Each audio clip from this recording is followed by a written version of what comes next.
Welcome to ETN, the most European technology podcast in the Here world. we go. We are live. We are back. It is Thursday, the 22nd of January, and we got some new hats.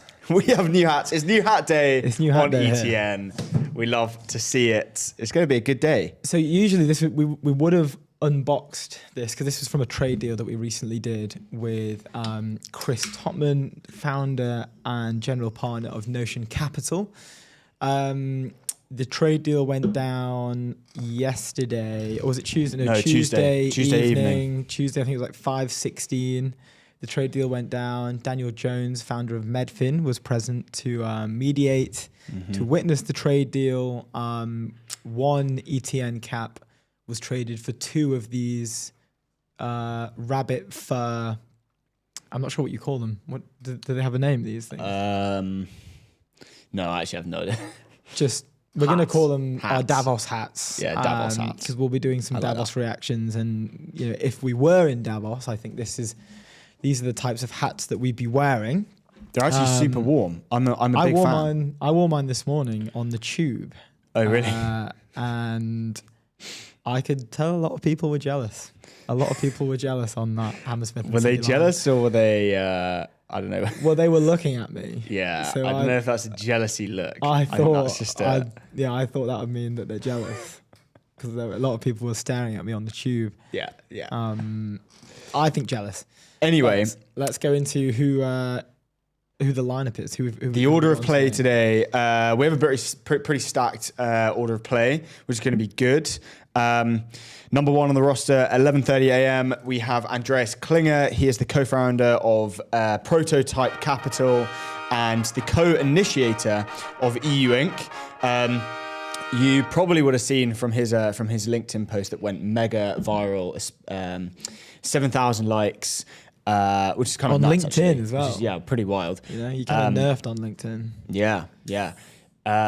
About the European Commissioner basically saying that she has accepted EU Inc. and is going to bring it into action using the 28th regime, which is super exciting. So we're going to talk to him. We have him on for, I believe, half an hour, which is going to be wicked. Then we have our good friend Ananay Kapila. He is the co-founder at QFEX. Oh, is it Q? Did you just say QFEX? Or Did you say the letters? I believe it's QFEX. QFEX is the only 24/7. What is it? It's like a online brokerage trading account. There you go, 24/7 online brokerage trading market, which is pretty wicked. Then 12:30 p.m. We have Thijs Bukema. He is the head of data, tech, and AI at Dawn Capital. We love the people over at Dawn. We have their they are front and front and center in every single show we do, thanks to the amazing team at Dawn for our chessboard. Indeed. Thank you very much. We haven't battled it out yet on that thing, but maybe we will one day when we move to in person. We can have like a Dawn chess round. With guests. We could do a Dawn chess day. A blitz day. A Dawn day, including Dawn chess. day. Anyway, 1 p.m. Our penultimate guest we have. Bar Winkler. He is the co-founder and CEO at Wonderful. We've been trying to get that in the books for ages, actually, which is. We had Bar on a few weeks back, but something came up. I think he had to increase shareholder value at the last minute. So obviously at ETN, we always say, please prioritize increasing shareholder value. Indeed. So we're fortunate enough to run it back, which is we're pumped to have him on. And they did a fat Series C. I think it was 100 mil. 100 mil, which is nuts. $1 billion company, which is very cool. No, Series A. 100 mil Series A. That was Series A? Yeah. I thought that was Series C. I'm pretty sure it was Series A. Anyway, we'll have to ask Bar. Then last on the show, we have JMJ, Jeff Morris Jr. He is the founder and general partner at Chapter One, ex-VP of Tinder. He's just an all-round stack dude, and it's going to be really cool to talk to him. I have a bunch of questions, just generally. I think he's a very smart human being. So it's going to be very, very cool to talk to him. He's calling in actually from California, I believe. So it'll be like 5:30 a.m. his time. We're starting to get like a roster of these. Sorry, just for reference, to go back. Wonderful. What is 100 million Series A? Just nuts. to stress, Index Ventures and participation from Insight Partners and others. Big company. 100 million Series A. We'd love to see it. Yeah. But yes, we do have now like a small roster of like these 5:30 a.m. SF wake up guests, which we're incredibly grateful for.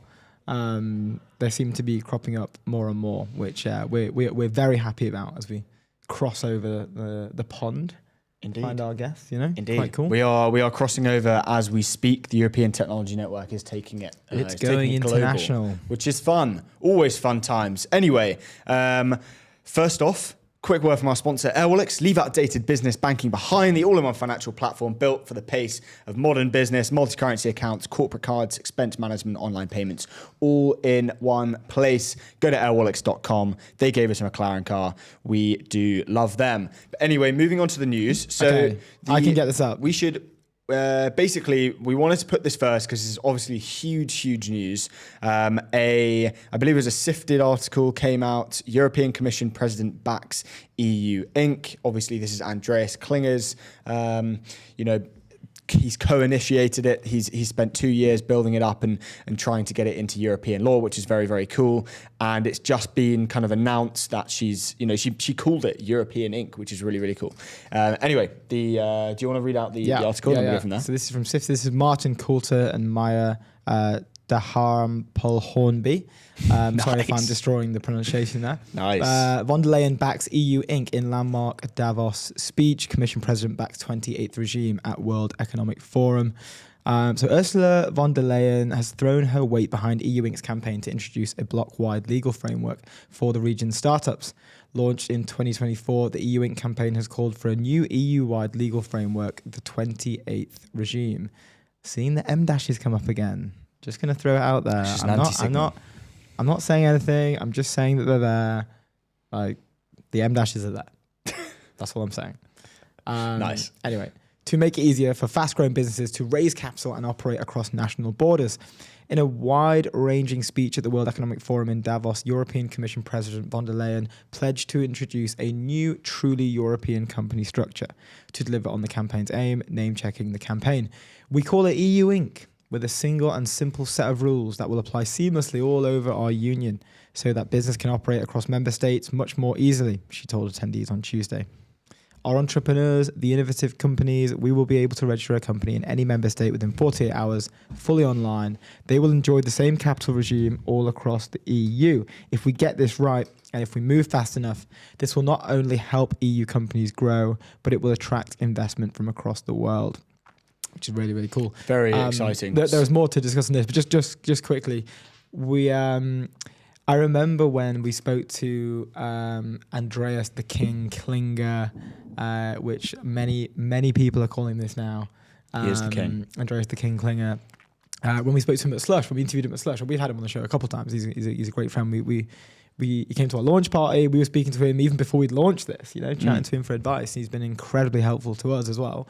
But what I remember, which was really funny, when we were chatting at Slush, he said that with these types of things, you kind of just like you make the thing, the EU-ing thing, like is the thing in this predicament, in this example, and you make a load of noise around it. You make a load of noise around it. You're making a load of noise around it. You keep making noise around it wherever you can, and at the time we kind of likened it to like a US like presidential candidate run, but like you keep making noise in any way you can. You keep spreading it as like mind share and stuff.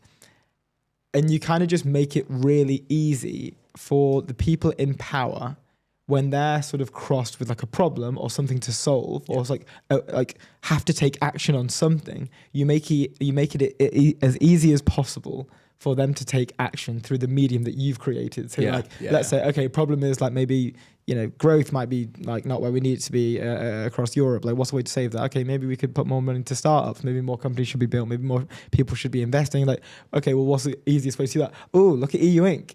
Like Andreas and the team have done loads of work on this already. Like for us, like it lowers the barriers to entry to take action on a certain like goal. And I feel that like the amazing work that the EU Inc. guy, I don't know, what did you say? It's been 2 years. Yeah, so he started it two-ish years ago, and it's so true. It's just like getting in front of mind, in front of kind of like the eyes of these people that are actually doing the thing. And so it's an easy kind of like mental. We were talking about it last show. It's like change the mental kind of way of doing something, and it just becomes easier when you've bridged that gap of, you know, in your mind, it's like, oh, well, you know, EU Inc. is obviously like the thing to go and do. Yeah. It was like the increasing like your ability to attract luck, right? Like it was just like, I don't know, maybe you could get lucky and for some reason randomly EU Inc.'s been picked out, but that's not happened. Like they've done an amazing job. They've increased their surface area to receive quotation marks luck. In this regard, it's worked perfectly because they had to act, they had to do something. And like, that was just amazing work in front of them. Yeah. They were like, oh, let's use this.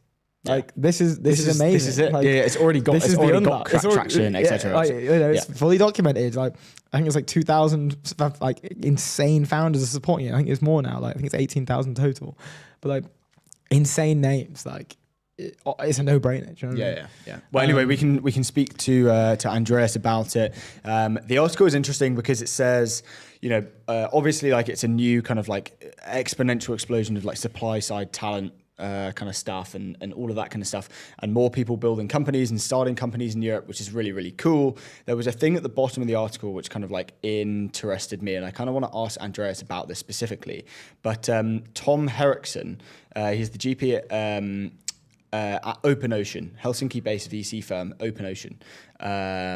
So he said, we've yet to see how the rules are formulated, and the eternal problem with these regimes is that the member states are under no obligation to opt in. So it's basically like, it's not a done deal, basically. So it's like the result may just be another layer of bureaucracy and founders potentially shouldering compliance costs on the countries that do adopt it. Now, we're not saying like this might not happen. I think like, you know, we've seen from Andreas's work, like he is going to push, and him and his team are going to, you know, push and fight kind of like tooth and nail to make sure that this happens and isn't, you know, another layer of bureaucracy. Yeah. I guess he has a point, but like I want to understand why that is. Like, is there an opportunity for this to, an opportunity for this to kind of backfire? I don't think so. Well, I'd love to ask you, like, what would be the reasons for a country not to opt in? Exactly, yeah. Like, exactly. I don't know what they would be. It only seems like great things. Like, hey, do you want to speed this whole process up and not have like a notary sit there for 5 billion hours where we read out every single document in person? Is there a world where some countries opt in and some opt out, and those are the ones that have opt out? Is that a thing? I don't know. Does it have to be all opt in or what? Well, just the ones that opt in can operate on like a linked up framework, if you know what I mean. Like they you can start. They can benefit from working, you know, a lot closely to each other, right? Uh-huh. But yeah, there was a cool part of the article. Where was it? The surprise. So they go on to say a surprise twist. We love a surprise twist here at ETN, the most European podcast in the world. Von der Leyen has spent months courting tech leaders in Europe, recently joining a gathering of policymakers and entrepreneurs at Swedish Prime Minister Ulf Kristersson. Sorry. Nice. Kristersson's residence to talk policy. The EU Inc. news may feel like technocratic detail, but it's hugely exciting, Saranga said. General partner at Balderson, shout out to Saranga, wrote on LinkedIn, having a quick, easy, cheap and transparent way to start a company is obviously the first win. He added, but the bigger win here is the gross border nature of the structure. It's not just that you can now start a company easily in Germany, it's that you can, in the same country, hire product talent from Sweden, French engineers, and a sales team from Spain, Italy and Ireland, treat them the same way, have them on the same comp and equity programs. It's an exponential explosion in supply-side talent combinations. Von der Leyen's reference to EU Inc. in the speech was a surprise twist. Arwona Bienet, co-lead and architect of EU Inc.'s legal strategy, tells Sifted. It's funny how that is a surprise twist. And I think it kind of like plays to the point we were making earlier where it's like, okay, we got to do this thing. Okay, these amazing people have done all this work. Like, this looks really great. EU Inc. We're going to do EU Inc., everybody. Like, EU Inc.'s the thing now. Like, because even Andreas was like, when we were chatting to him, we were live on the show. It was Tuesday, wasn't it? We were live, and then we got like 3 or 4 or 5 messages like breaking news, and like mentioning it and like screenshotting Andreas. Even his post was like, WTF? Like, this just happened at Davos. Like, Ursula's just said this at Davos. All my work is just like led up to this woman saying the name. Yeah, it's quite a joke that like they wouldn't, you would have thought if that was like prepared in a speech that they probably would have given the co-initiator of the EU Inc. A heads up, like, hey, like, just gonna let you know, we're gonna say the thing that you've been working towards for ages. Like we're gonna announce it globally at Davos, where all like the leaders of the world are. Like, just thought you want to know that. Like, do you know what I mean? FYI. Yeah, just so you know, we're gonna like, globally announce. But it turns the out thing that you've been working it gets on. dropped, and then he writes a LinkedIn post and gets 8,000 But yeah, likes. which is nuts. But we I think there are some good like questions brewing here that we can ask him. And that we should have. He's had a killer few days. So and he also launched it's the third fund. Third fund. 15 million. Oh no, euro. maybe fourth. Maybe it was fourth. It was 15 million euros focused on like hard tech. But it's funny how that like, because that was announced in the launch video. That was so sick. We played it on stream obviously, and then this happens and it's kind of like everyone's like looking at the EU Inc. thing now. I wonder if it was fair. It's probably done wonders for his deal flow. I imagine actually. Oh my God. I think about it. Yeah. But kind of like this obviously like. He's also got really cool fun, guys. Like, He's playing the game very, very well. Should we move on before we have Andreas on? Yes. Yeah. Second on the roster is the Davos reactions. We got some cool stuff, and we've got our Davos hats on as well. So we do have our Davos hats on. Firstly, our main man Alex Heath. So he did an interview with Demis, and he said, Demis told me Google has no plans to put ads in Gemini. It's interesting. And then Demis goes, it's interesting. They've gone for that so early. He said of OpenAI putting ads in ChatGPT. Maybe they feel they need to make more revenue. Yeah. That is a swing for the gut, in my opinion. It was nuts. I need to open up this article properly. I need to sign into Substack to get it. Let me do that. No, it's paid. No, this one's not. Oh, really? Yeah. I was reading it last night. Okay. So yeah, well, let me get up the other clip from the conversation between Demis and Dario, because these ones are like actually kind of nuts as well. Hold on.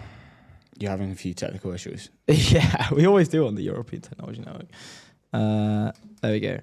Okay, so this was another clip that we came across that we thought was nuts. This Dario and Demis talking at Davos on basically like AI and like the impact on jobs. Let me play this for the stream. What you said. Hold on. Can I hear that? What No. you said. Yeah. I think we could have this. I'm not sure the unusual format won't be all right of for very X. fast fine. GDP growth and high. Okay, we'll just play the unemployment audio. or what you said. I think we could have Here we this go. very unusual combination of very fast GDP growth and high unemployment, or at least underemployment, or low wage job, a lot of low wage jobs, high inequality. I don't think that's correct me if I'm wrong, I don't think that's a macroeconomic combination we've ever seen before. You think of fast growth, you're like, well, okay, maybe there's inflation, but you're. When I first, I'm just pausing it quickly. When I first listened to this last night, I was thinking like when like taking economics at school, when you're like, I think we started doing it when we were like 15 maybe, or 14 or something. And it's all very like traditional. Like if this happens, like these are two sort of like unemployment typically could be paired with like this level of GDP like decline, or like this level of inflation is typical for this like level of GDP growth. And you can kind of pair all those things up, and there's usually like a nice like supply and demand side like chart that you can indicate like what happens to general prices then if the demand shifts to the right. Yeah. And I just imagine like this conversation being put into like those types of classes now, like it kind of like messes up the whole thing. As he says like, where I is don't it? think that's a macroeconomic combination we've ever seen before. You think of fast growth, you're like, well, okay, maybe there's inflation, but you're not going to have high unemployment when there's fast growth. I think this technology is a bit different because it's extreme in the way it's gonna generate value, but also because it's moving up the cognitive waterline. There's going to be, unfortunately, a whole class of people who are, I think, across a lot of industries, going to have a hard time coping, and that. So that's like, you know what I mean? He was saying like we've never had flip the model on its head kind of thing. We've never had a technology like awesome AI growth. that does what it does and shifts the needle for every human being on Earth. Well, I mean, like more like we've never had something that can sustain such high levels of growth while simultaneously like eradicating a large proportion of the jobs. Yeah. It's like high unemployment but high growth. Like that's just typically not something that you'll see together. And this is also interesting because it's the kind of not the first time, but it's becoming more.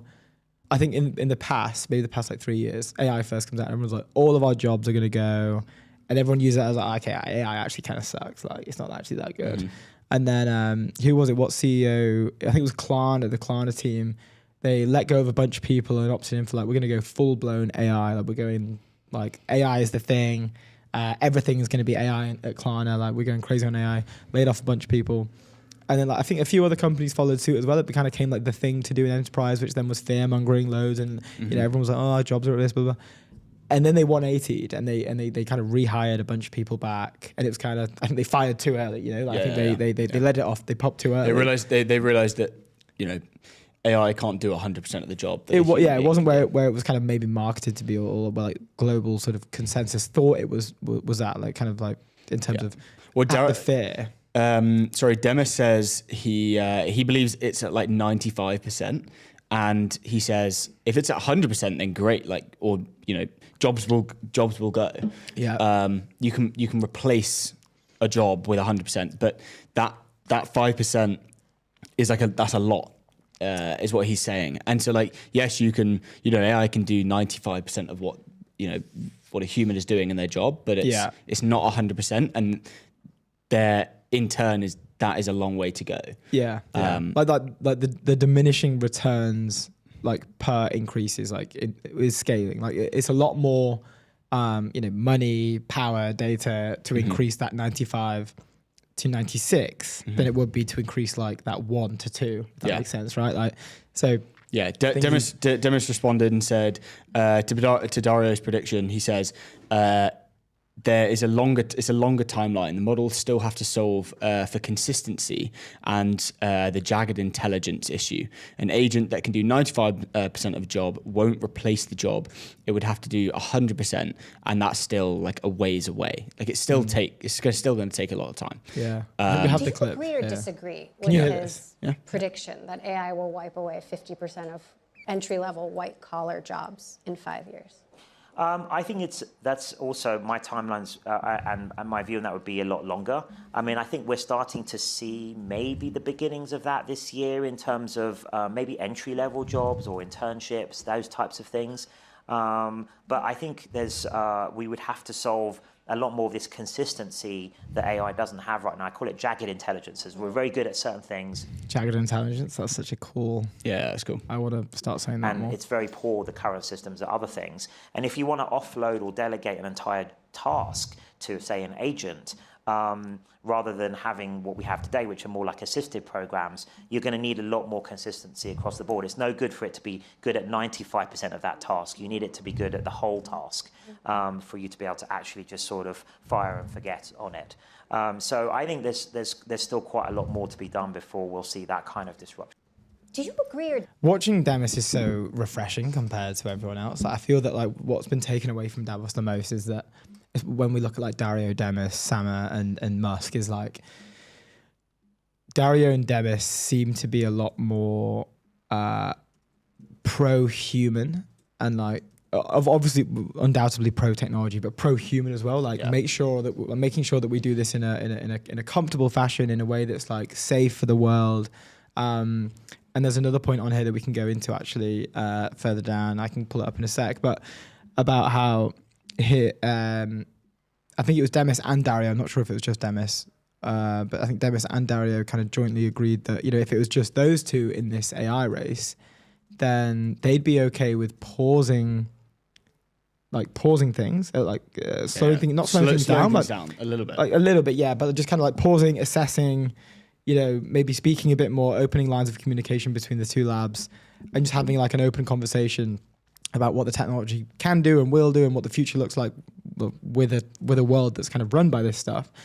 But they aren't able to do that. It's just like standard game theory, right? They aren't able to do that because all four parties aren't opting in to do that, and the other two being Sama and Musk. So they're kind of left with this. I think Dario's more like, look, I'd love to do that, dude, but I can't. Like, if we have these two in the race as well, like it just makes no sense for us to do that. So, which is, I don't know if that's sad or good. I'm trying to work it out. I do like. But I think also was it the Thinking Game? That was the documentary, right? Yeah. And like they highlighted when Google DeepMind, kind of hit where they wanted to hit with protein structure predictions. It was protein folding stuff. Yeah. So essentially, like, they clearly showed that Demis was like, I want to open source this to the world. I want to make sure that this is like, a good thing for humanity. And that is like a very bullish case for him, because it's clear that, yes, he's like at the forefront of this technological innovation and all of that kind of stuff, and people are worried about their jobs and whatever, but he's the right guy to be in that position. And so he's not as kind of public as the others like Sam or Elon, but what he is he knows his place and knows how to play the game. And I think, his little dig saying, they need the, OpenAI need the capital, they need the revenue, hence why they're doing ads. We're not going to do ads. Like, I think it's an interesting thing that they're coming so early into this. It's he has all the power, but knows how to kind of control that power. It's really exciting. I agree. Really cool. I agree with some of that. I think I disagree with like the ads thing. I think is like, he says that because he can say that because Google's ads business, because they have a billion, which is an multi-billion-dollar ads business. That. So it's I think it's unfair for him to throw. I don't think he's like throwing shade, but he said it. It's a quote. So like, yes, it's funny for a guy. Well, yes, it's unfortunate that maybe it's kind of just like how OpenAI, I've got a multi-billion-dollar like ads business. You don't. You have have to create one, but then, like, to be able to go and do what you want to go and do. I think it's unfair then to like maybe throw shade at a company that's like using ads to bring in revenue, to train models and to scale. I mean, I guess. Yeah. But I don't think he's like just intentionally throwing shade. I think he's just like mentioned it and it's a thing. But no, it is a thing. Like, that's the thing. Yeah, it's a thing. He's mentioned it. Like. That, it's not throwing shade at all. It's just kind of the way he said it was like, which is quite funny. Yeah, it's like slightly dismissive in a way. He kind of just like threw it out there, like maybe have one of them, cheeky one of those. But I agree. After watching the Thinking Game as well, it was very that moment where, and then obviously he goes on to win a Nobel Prize for AlphaFold and the work they did with protein folding and stuff. But which is like, I guess, a reward enough. Like a Nobel Prize is pretty sick. Not many people get those, but he. That specific scene you mentioned when they're in that boardroom type thing and they're like, we've done it, like, okay, cool, like how are we gonna roll this out? Kind of like what's the plan? Do we do a bit of this, like push some of it over there? And he's like, he's you can see on his face how confused he is, and he's just like, he's like, what? And he's like, we've done, like, release all of it. And they're like kind of looking around like, what? And then he's like, yeah, release it. And just like closes his book and like gets up and just walks out of there. Yeah. He's like, yeah, see you. Like, yeah, release it. Bye. Like obviously, like, are you kidding me? Yeah, he can't work out. He's like, what? Why would we not do this? This is amazing for humanity, right? That is kind of the guy you want. That's the guy you want in the hot seat. And it made me think a little bit that like watching Musk and Sam go back and forth. Not that I love it because I love drama, obviously, but it was a little bit. I don't know. It kind of looked like two kids playing around a little bit, and then you got Demis and Dario that are like, the grandfather's like, come on, guys. Yeah. They're in the clouds, looking down. Anyway, before we have Andreas on, quick word from our sponsor, Polymarket, the world's largest prediction market. Stay informed and profit from your knowledge. Go to polymarket.com. I believe we have Andreas in the show. Andreas, can you hear us? Yeah. Okay, I need to hit the trumpets right now because we have got Andreas, we're in the presence of a king. Klinger in the house, ladies and gentlemen. The crowd's going wild. Andreas, we have been so stoked to have you back on. We are always so stoked to have you on the show. How's it been? I'm so sad we couldn't make it happen on Tuesday. Yeah, that was tough. It would have been so spot on, dude. I know. Because it was live, dude. Classic timing. Live, Mate, how are you doing? I'm good. I'm very, very good. Like, first of all, thanks for having me on the show again. Like, a big fan. It's awesome what you guys do. Love this. Like, just like keep it up, please. And every time you want to have me, please have me. Like, it's a huge honor. Appreciate it. Mate, Good. We launched a new fund on Monday, which was very well received. We'll do a manual hand clap. The manual hand clap is like a one above the auto hand clap. It's like it's a little bit above the emoji. yeah, exactly. And so that was epic, and that would have been a good week already. And then on Tuesday, the president announced that they essentially call their version of a pan-European legal entity also an EU Inc., which is a very clear signal that they basically fully bought in and that they want to do, hopefully, something that lives up to the name. But let's celebrate that one when it's fully done. But like, this is still huge if you think about it. Like, the president of the European Union mentioning this on Davos in front of every world leader. Dude, that's as peak as it gets in politics, I guess. Yeah, that's nuts. It's so nuts, and we have so many questions to ask around that. I mean, I just wanted to ask straight away. We were kind of chatting about it, but what did you have a heads up? Because that seems like it just came out of the blue. Is that not weird?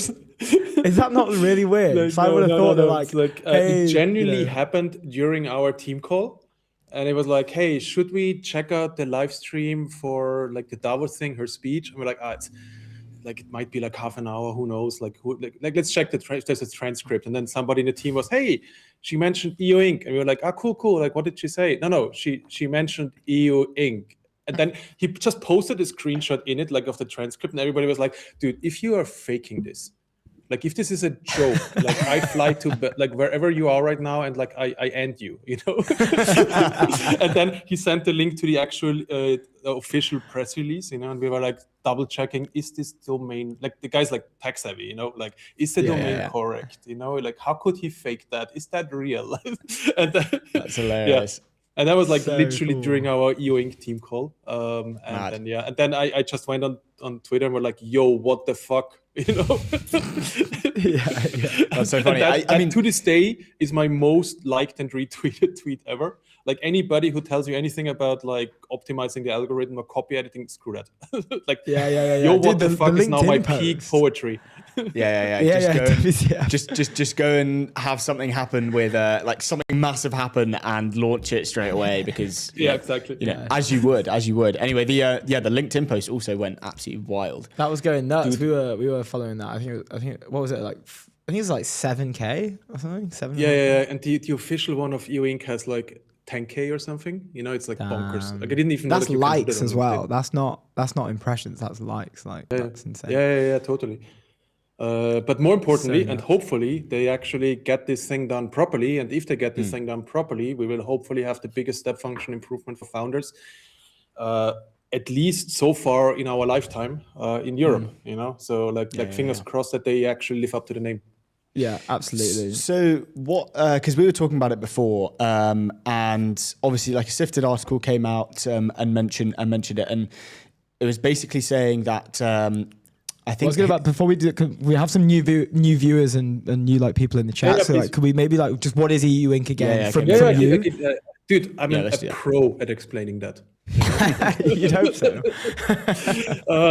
So a very high level, EU Inc. is an movement by the startup ecosystem to create a pan-European legal entity, or differently put, like a company that you can create that's on European level, that every investor that wants to invest in European companies knows, and like make that super easy. So like the equivalent would be Stripe Atlas meets YC Safe Notes, and then additionally use that platform to just fix annoying stuff. For example, most notably stock options in Europe. Just make it possible that you can give your team stock options, like don't bankrupt them with taxes because like some country doesn't know how to handle it and whatever. Like just fix that and a few other things, but basically fix the early stage acceleration problem we have in Europe by creating a way bigger pond of potential investors founder can source from, no longer just local angels, but like European-wide angels, ideally globally angels, and that's the goal of this whole thing. Awesome. Thank you for that. Now we can go to yours. Sorry. Well, yeah. I mean, if it happens, that's great. And I want to ask like the specifics of like how how can it happen and what are the potential implications if it doesn't? Because so in the article it basically says, I can't remember, some GP at some I think it was London-based and like Helsinki-based fund basically said like, there's a potential that it could add more bureaucracy, and I didn't really understand that. How can it actually happen? Yeah, with like people would have to opt in basically. Yeah. But then we asked like, why would you not opt in? I mean, everything can happen with everything as long as you don't know what the actual thing is. So I don't know. It's just like speculation. Like the main idea is right now you have 27 to like, I don't know, 100 different legal entities in Europe, and if it's clear that this one is the main one, the standard one, like the default one, you can just like simplify a lot. And in a way you remove like 27 or 100 different regulations around all of that. And you just have like one that everybody knows. And more importantly, people can also productize, So like make a better web interface, make better legal documents, like just like create, like use it like a platform almost, and then hopefully at least for the end user, for founders, this will become 100 times easier, That's how I think about it.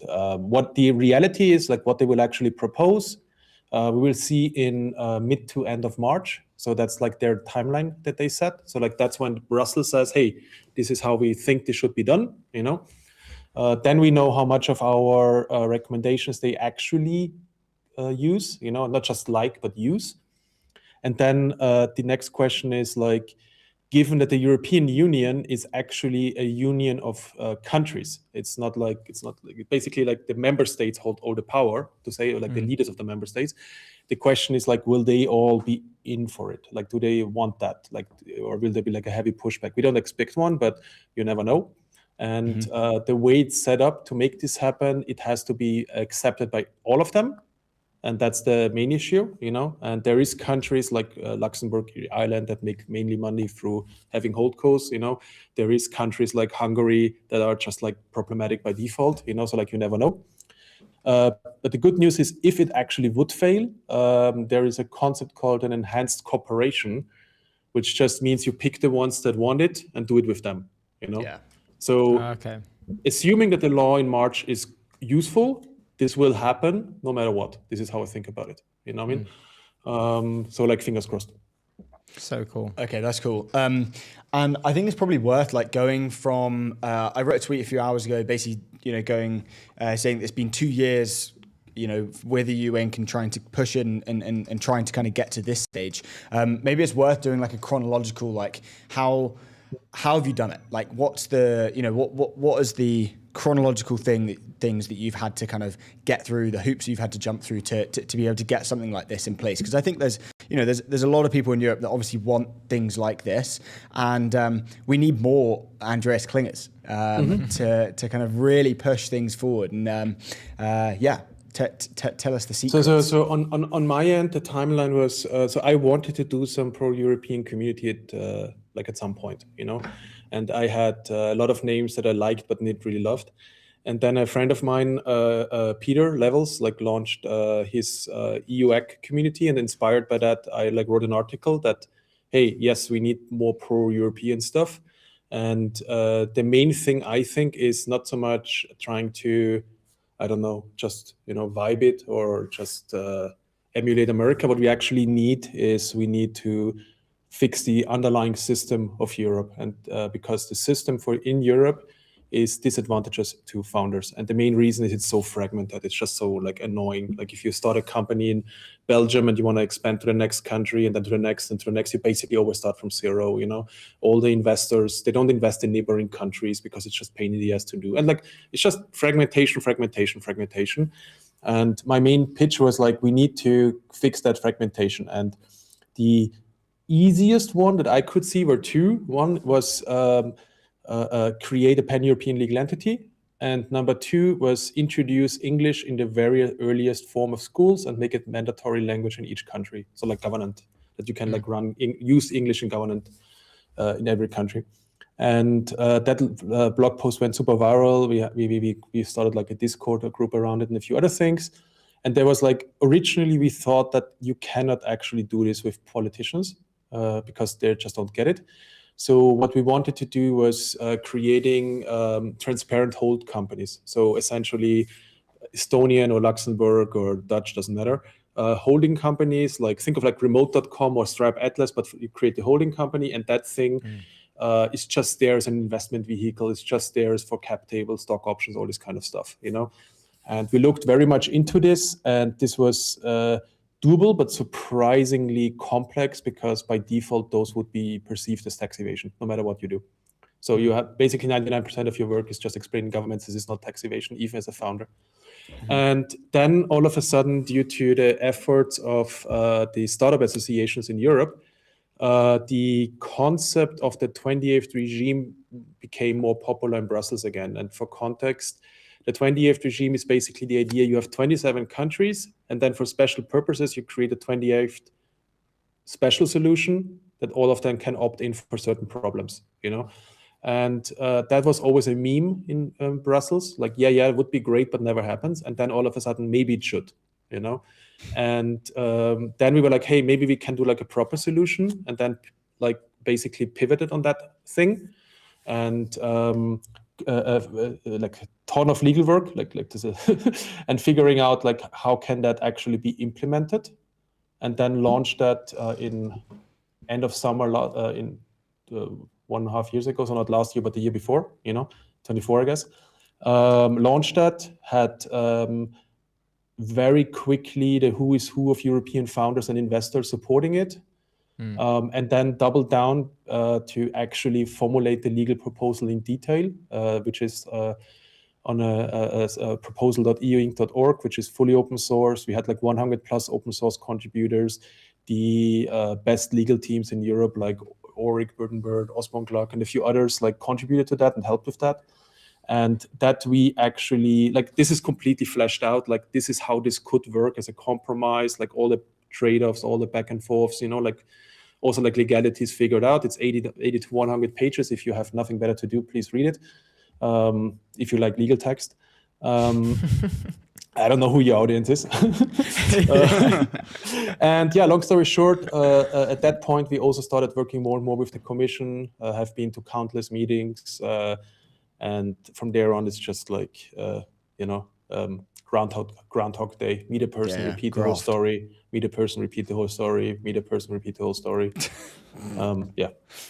So nice. And I was saying just before you came on, like I remember when we spoke at Slush. Yeah. And you were saying like how these things typically work is that, you know, you do all this work, you make the thing, you make it better, and then you kind of market this thing in a weird way, like not like a traditional marketing, but you're talking to people, you're having all these conversations, you're telling them about it, you're meeting with the right people, you're telling the right people, and then like you're telling the next right person the same thing, like kind of what you just said over and over and over again, until it's like it's almost so good and so obvious and so like you could pick it up and deploy it. Like you've done all the work. That's the point in when maybe there's some sort of like large scale like transformation type thing that needs to happen across like the EU. Maybe I was saying earlier, an example could be like just general growth, general GDP growth. It's like, how can we increase that? Let's look behind me. What have we got on the shelf? Ooh, like EU Inc. This looks insane. This looks really good. Like, is that at all? In a way, yeah. So we did a few things a bit different. So number one is we intentionally did this with the community. So not like, hey, we are this small group, blah, blah, blah, but like very public, very much with the community. Number two, this whole thing is not like a lobby group. This is basically a WhatsApp group. Like it's just a bunch of people doing this completely voluntarily. Like there's no money involved intentionally, you know, because otherwise you like, you know, whatever. Additionally, what we did is we didn't just say like, hey, you guys suck, you should do it better, or like startups are important. Here's like 80 people signing that startups are important, you know, and here's like 5,000 ideas we have. We actually picked one very important idea and went deep what actually needs to be implemented, you know, like how in detail. And like here's a full, as I said, like on the shelf, full thing, you know. And all of that was very intentional. And the other work, which is much more mimetic, like you just make it very reduced, very understandable. Like you understand where like different points of views are, and you try to have very clear answers. You try to make your core request as small as possible, you know. So like very like almost like memes in a way, you know what I mean? And I don't know, like apparently that works.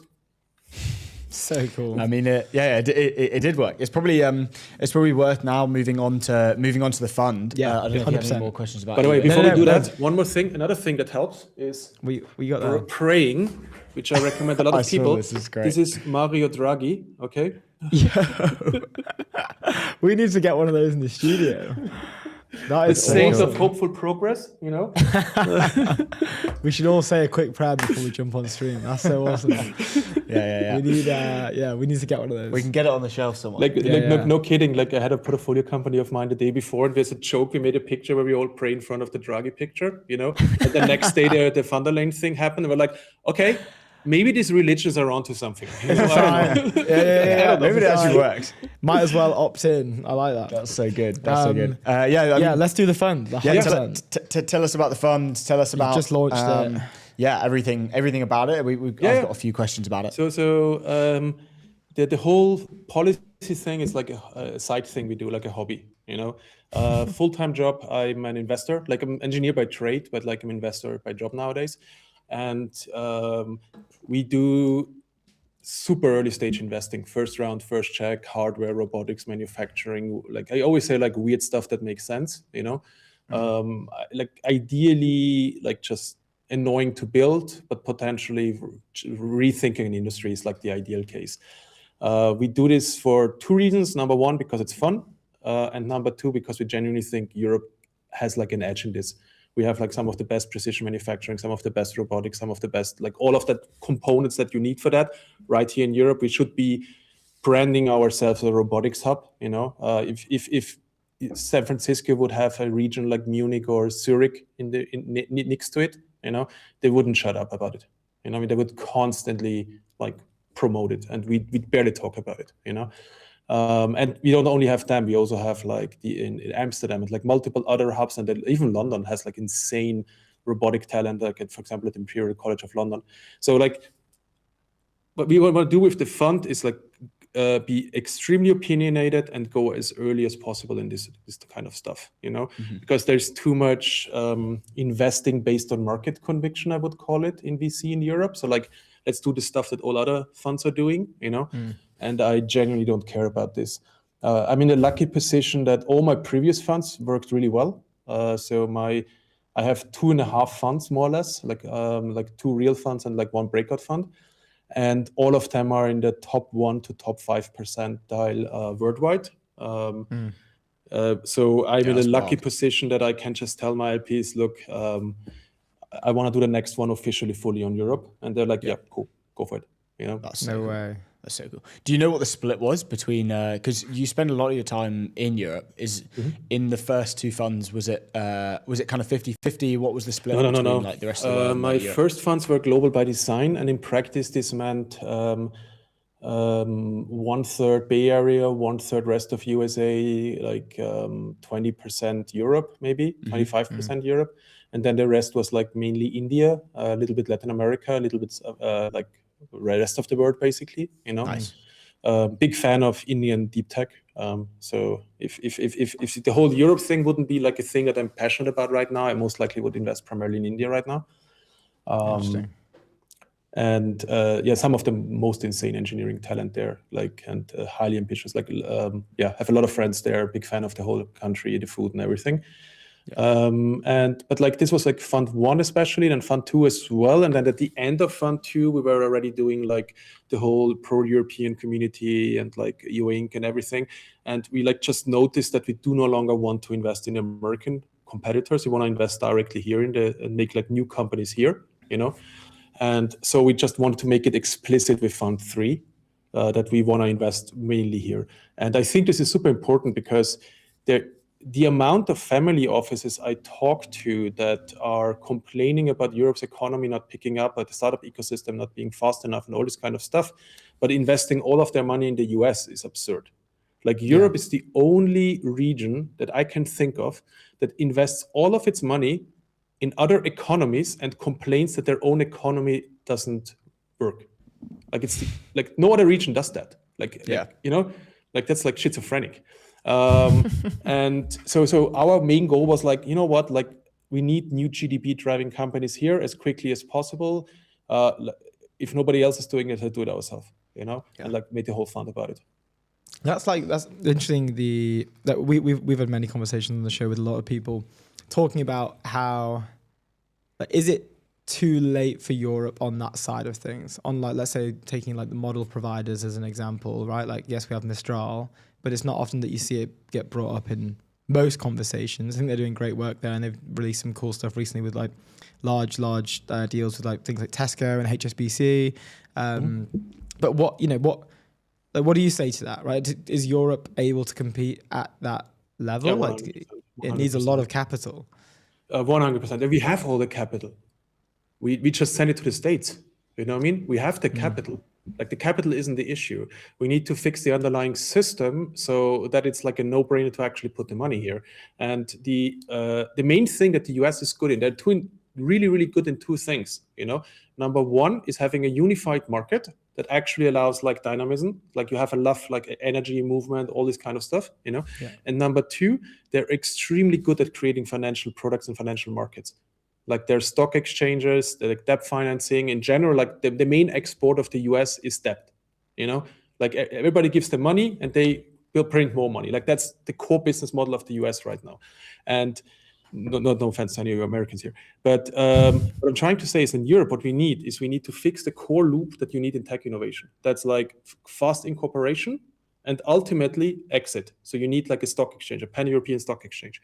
And you also need the pan-European stock exchange so that the retail investors know where to put their money. Like, do you know how to invest in German companies, like, or in French companies, or in Polish companies, or in Estonian companies? Like, I don't fucking know. Like, I don't want to figure it out, So, like, not even me, you know what I mean? So what you want a pan-European stock exchange where all the Europeans be like, hey, I put my money there. And you create like all these index fund products and so on and so on. And because of that, you create the uplift so that like larger institutional LPs can say, yes, it makes sense to invest in a European VC because there is an exit market. Because there is like enough uplift from the public market, sorry. And that's like a core thing that we need. And then additionally, you need to go into every industry and figure out what is the stack of problems that they have that you need to fix. AI is an extreme case. Like, it's from energy to data centers to models, like all of that we lag behind, semiconductors, like all of that, Robotics, for example, is a little bit easier. Like we managed to sell a ton to China for no freaking reason whatsoever, but a part of that, we still have a lot of the supply chain here. We still have all the know-how here. Like, it's like robotics, you can still fix that stack comparably easy, Yeah. So yeah, I genuinely think we not only we can compete, I genuinely think we have to compete because we have another 10 years. We either like fix our whole economy, create new GDP winners, or nobody else will, Nobody else will also want to help us afterwards. Like, who is going to? Like the US? No fucking way. China, they won't care. India, they won't care. You know what I mean?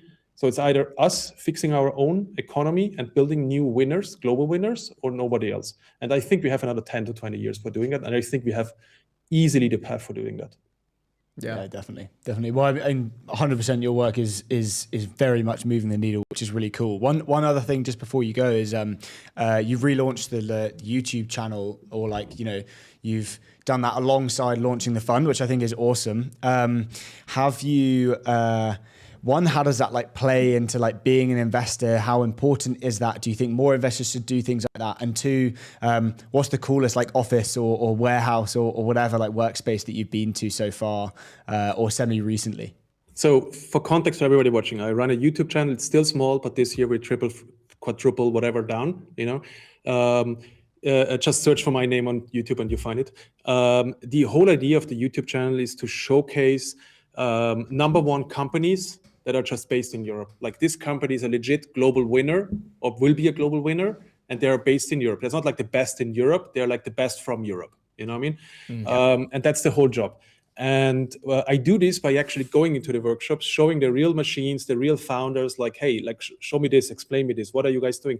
Without the whole PR BS that you have like in podcasts or on panels, like when everybody's hyper intellectualizing everything. It's like, show me the freaking machine, and like, why did you do this? How did you do this? How did you get here? It's like as raw as it gets. That's the goal of the the YouTube channel is basically to shape the narrative, because so much of the freaking narrative we have on Europe is actually just American propaganda. Like, we don't have almost no narrative about Europe from us ourselves, that isn't defeatist, like, which is ridiculous. We're like the largest economy in the world. We are like the second largest manufacturing hub in the world. Like, let's like fucking do something with this, instead of like, oh yes, please tell me how much we suck. Oh, thank you, random Russian bot on Twitter telling me how much Europe is doomed. Thank you for that. Like, fuck that shit. Like, Yeah. well, like let's stand up and like, do this ourselves. Like, fuck that. And this is, for me, like, narrative shifting is the number one, and the second one is I really don't want to be known as the policy guy. So if I could be the YouTube guy, that's okay. Yeah, that's fine. What is that? YouTuber, investor, policy guy. Yeah, like push the policy guy as far down as you can.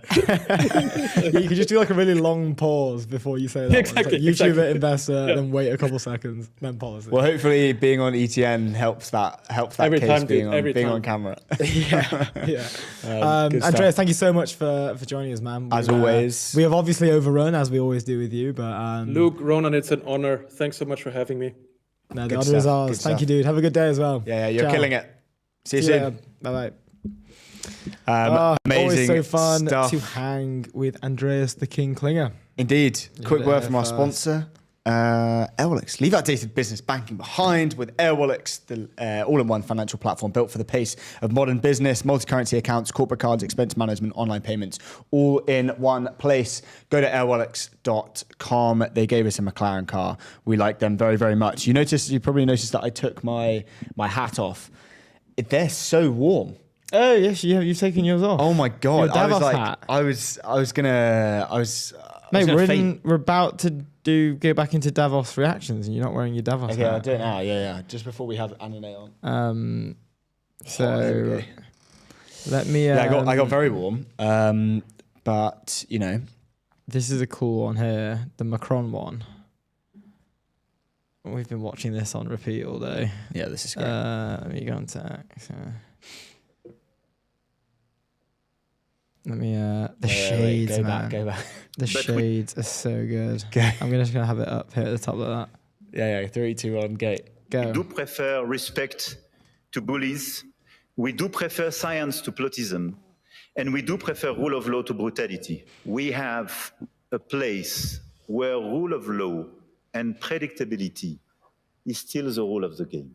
And my guess is that it is largely underpriced by the market. Having a place like Europe, which sometimes is too slow, for sure, and needs to be reformed, for sure, but which is predictable, loyal, and where you know that the rule of the game is just the rule of law, it's a good place. And here, the piece. True. Mic that drop. Word up. He basically the rule mic of the dropped and game is walked off. He's like, come on, like we know the rules of the game here. We tend to be slow, for sure. For sure. For sure. Macron, we love Macron. We need to so get that on much. the soundboard. That's our. actually. Can we Oh get my a sound god, what a bite great of that? idea. We'll get for sure. We need to sort that out. Yeah, we'll sort it out. But we can never have Macron on the show. Well, That can we would be just also pretty take a nice. second to appreciate the shades? So yeah. I'm sorry, but I love this new Macron aura. I'm a huge fan of it. I think it should stay. I think the need the more of aviator it. glasses should be like part of his fit now. Yeah. Yeah. And I was seeing load of posts like, okay, why is he wearing these? Like, does he actually need to wear these? Whatever. And then he came back. He's like, I have a problem with one of my eyes. Actually, I have to. Like the light. No, but was he needs too, to own. He needs to own it. What you're saying? Like, no, I don't need them. I just want to wear them. Yeah. He shouldn't have said that. He just said, "I'm just maybe an he does. absolute gangster." Maybe the light was too sensitive for him at Davos. We don't Maybe, know that. We maybe. don't know if that's like 100%. It's just a rumor, but. Yeah, I'm a fan. I like it. I think the Macron get up with the glasses is really cool, and that was a cool speech. The line on like we respect the for sure. game. Well, obviously the for sure thing is pretty funny as well. But It's my favourite thing. The rules of the game are the rules of law. Like don't break the rules. Don't mess around. I think taking a sort of aimed at Trump with the tariffs and stuff around like Greenland. But yeah, probably. I mean, major respect. I think it's cool. Indeed. We love Macron. Quick word from our sponsor, Polymarket, the world's largest prediction market. Stay informed and profit from your knowledge. Go to polymarket.com. Next on the show, we have Anane. He is the co-founder of QFX. Anane, can you hear us? Yeah, I can hear you guys. How are you doing? Boom. We are Let's doing go. good. You my are live man. on I ETN. think, yeah, we are live and direct. Welcome back take to the this show. off I was again. going to say welcome Avoid to the it. show, but it was welcome back to the show, actually. Yeah, privileged to be on twice, actually. So thanks for having me back. Mate, it's our I love the hats, absolute by the pleasure. way. Where are they coming from? These are our They're our Davos Davos hats. reactions hats, because we're not actually Okay. at Davos, but we did a trade deal on Tuesday evening with the founder of Notion Capital, who gave us these hats. We gave him one of our caps, so I think it was a profitable trade deal. Yeah, 50% tariff. I like it. yeah. He's been done that, actually. We should maybe send him some more caps. That's all we've got in the cap. Maybe we have to drop a new line of merch. I don't know what it will be. Well, they're valuable things. So, They're in high demand. As what it is. But anyway, how have you been? How is QFX? What can you tell us that's new? Yeah, absolutely. So been great, which is weird when you're working 14 hours a day, like 7 days a week. Like normally you don't use the word great to describe it, but building a company feels amazing. So yeah, I think everyone on the team is feeling great. We've had a ton of new users flow in, and we are very, very close to our full launch. We actually just had like a load of institutional partners join up last week. Amazing. And yeah, like word has been spreading very, very quickly. I think like the whole space around equity perps, what we're building, in particular relating to kind of 24/7 markets. We saw the New York Stock Exchange just did like a big announcement that they're going to move the spot, the cash equity side of things to 24/7, which is a huge lift. Wow. Because they have to track ownership of all these things and where they end up. And then obviously on the futures and the derivative side, the perpetual side, like we're doing, things are moving quicker. And we aim to bring that product to people as early as next week. So our launch day is set in place for next Monday. People listening interested in trading equity perp, sign up on our wait list. We're ready. So it's been a marathon effort over the last 11 months or so, but we've finally gone ahead and done it. So very, very excited about that. That's Let's so cool. go, Congrats. Massive congrats. Probably worth explaining exactly kind of like what QFX is, the differentiator.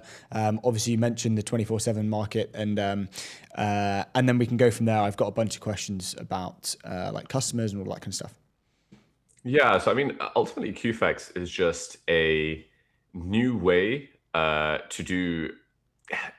It's kind of interesting. Like it depends who you ask. But if you ask people who really know what they're talking about with market structure, what they'll tell you is it's a new way of doing risk and settlement using some stablecoin and crypto-based technologies. That's just way more capital efficient and allows people to trade with a lot more leverage. So if you want to go and buy a stock, let's say Tesla stock, you can generally go out and buy the stock. That's fine. You might be able to borrow money from a broker. Say if you use like a broker for kind of sophisticated people like interactive brokers, for example, you might be able to borrow money from the broker and use that to buy more stock than the money you have in your account, maybe up to 2x or 3x or 4x if you're like really sophisticated. But what you can't really do is go really high leverage on that. And what we've built is an exchange that allows you to do that because of the way its risk engine works. And it borrows ideas from crypto technologies, both blockchain-based and non-blockchain based. And it integrates them and tweaks them basically for that traditional asset space where the design problem is a little bit different because the underlier isn't open 24/7 yet.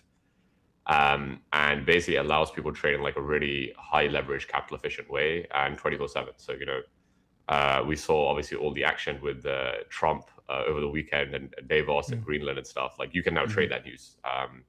And the markets move at the speed of information, which is what I think, prediction markets, you guys sponsored by Polymarket, that's what they're all about. It's about how do we get information and aggregate it into an exchange, one of like the best things that humanity's ever invented. It's like one of the tenets of capitalism, right? Yeah. Like free trade, free frictionless trade. And how do we aggregate all that information into like one place as easy as possible? So that's basically what we built, I guess, like, go on, sorry. I was going to say, like, you mentioned obviously like the kind of amazingness, I guess, of exchanges and you know that I guess business model, right? But what are the it's highly regulated, capital intensive. Like, what are those like massive hurdles that I imagine there are building from like the ground up? Like, how do you go out and go and build an exchange when, you know, you mentioned like the 50x leverage? Are you the ones that are kind of like underwriting that risk? Like, how does that actually work? Yeah. So it's a massive effort, and I guess like the I'm not surprised. the amazing thing and the kind of almost necessary thing that if you're kind of trying to build this as a startup and not as like a big bank or something, is that you have to find a model where we as a startup don't underwrite the risk, right? Because otherwise, you know, we would need hundreds of millions in capital.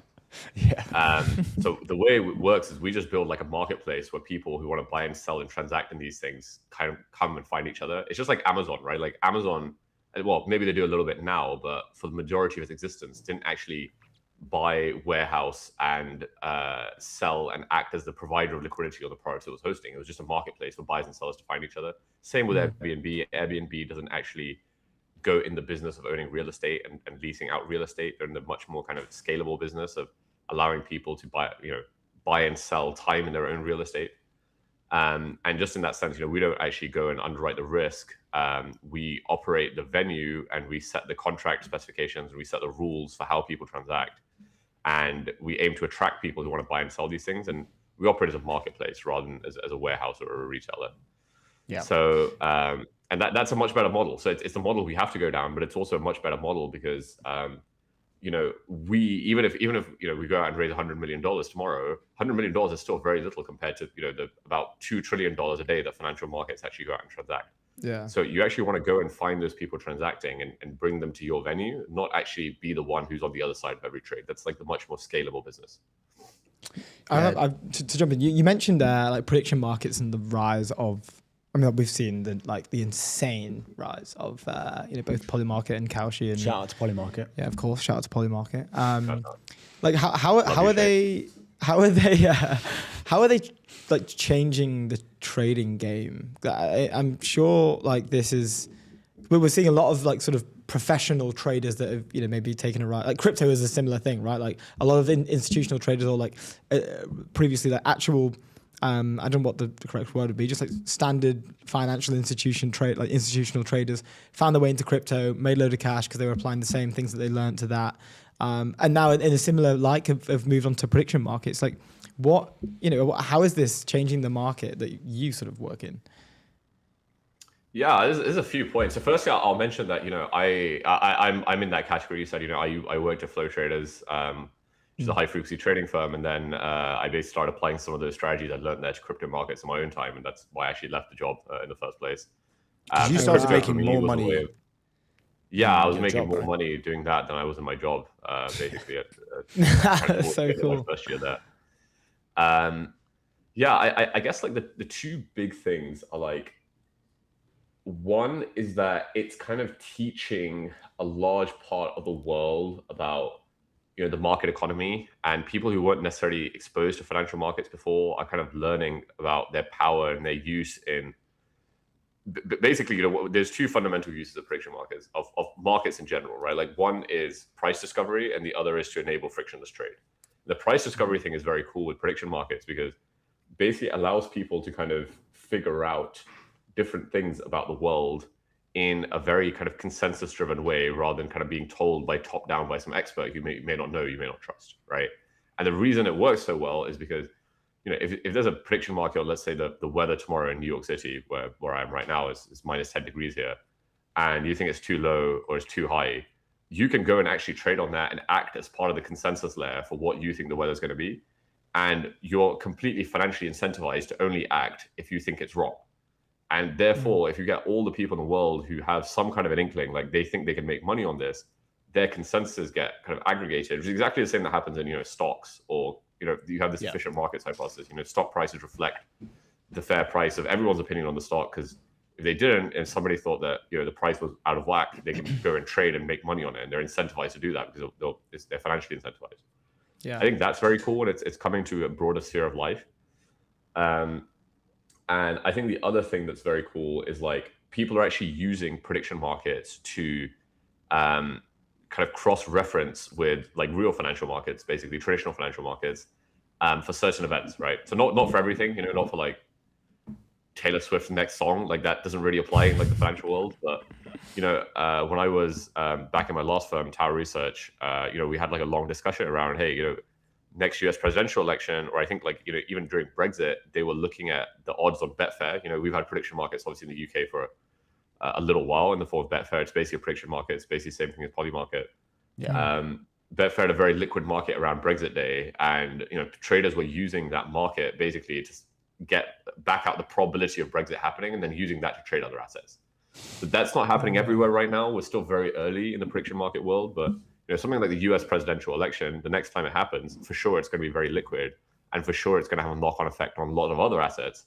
And if you look back at the spiel around, why prediction markets were created, Polymarket, Kalshi, and so on, a lot of it was to do with, hey, there are Wall Street traders, city traders out there who are betting not on like assets moving, but on specific events happening. And it's a more kind of atomic and neater way to bet on those things through a binary yes/no contract, which is what they're actually trying to express, than trying to guess their effect on underlying stocks and bonds and commodities, and then try and trade those.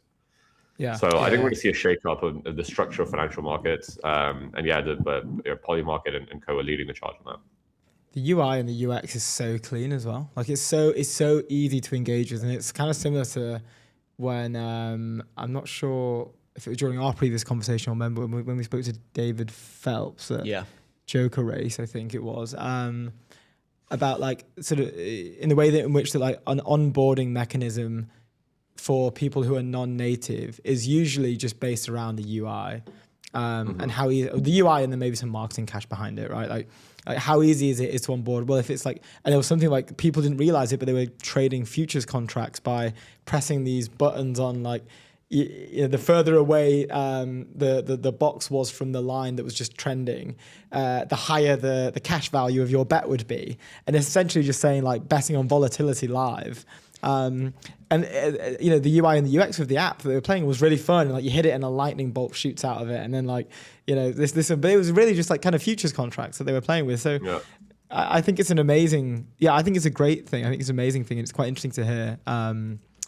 How it's impacting your world as well. Are you like playing on it as much as you were with crypto? Like, are you like trying to make money on prediction markets as well? Or? I've been playing around for sure. There's for me, it's the fact that I have like a high frequency trading background, so there's just like a lot of inefficiency still in prediction markets. A lot of things that are mispriced across markets. A lot of arbitrage is available, and I think. But would that not be a good? Would that not be like a good realm for you to take advantage of, though? Yeah. If I wasn't working 80 hours a week on my current startup, it's probably he told you locked in. He's not going to. I was going to say, what's the you spent your career literally like finding these market inefficiencies and profiting off them, and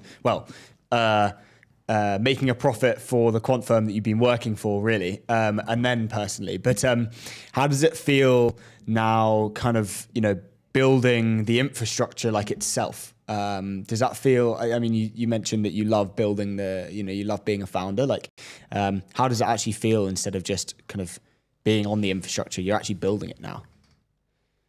Yeah, liberating. I would say I had a lot of criticisms of financial market infrastructure when I was at the firms, and now it feels, I kind of felt like a hypocrite when I was like going around, and we had lines open to all these exchanges, and I would just go and say, hey, your setup is is terrible. Like, it's trash. Here is how you should improve it from a guy who actually does the trading.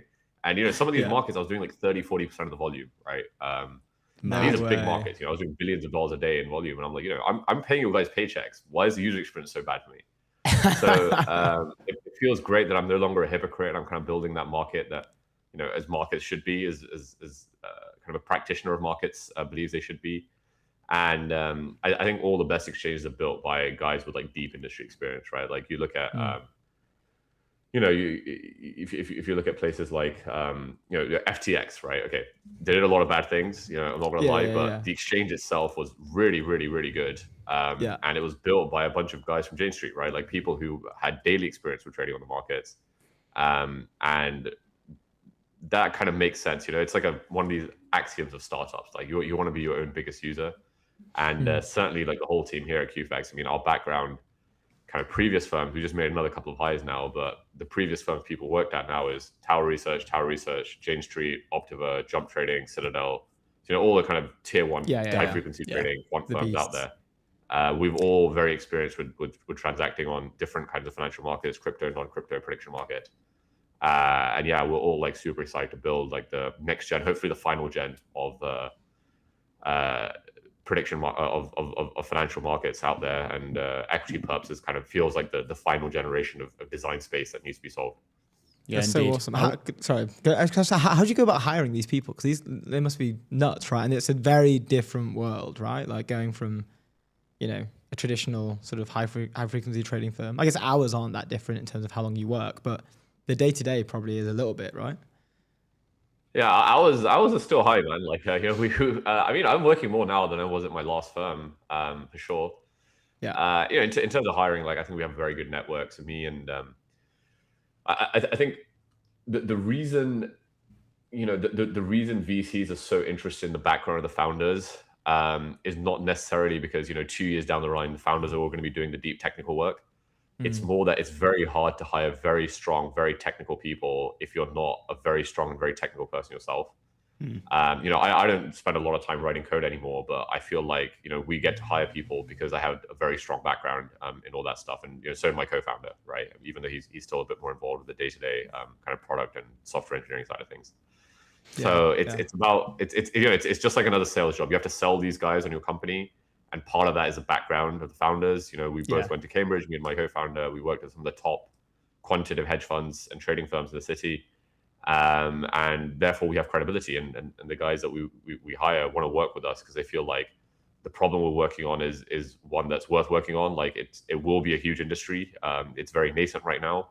And then once you kind of have belief in the industry and the fact that it's going to go somewhere, you then have to decide, okay, which team am I going to back? And you kind of look at all the teams out there. I think in terms of background, we're pretty much the strongest. We have a bunch of young, hungry, very smart guys who work very long hours.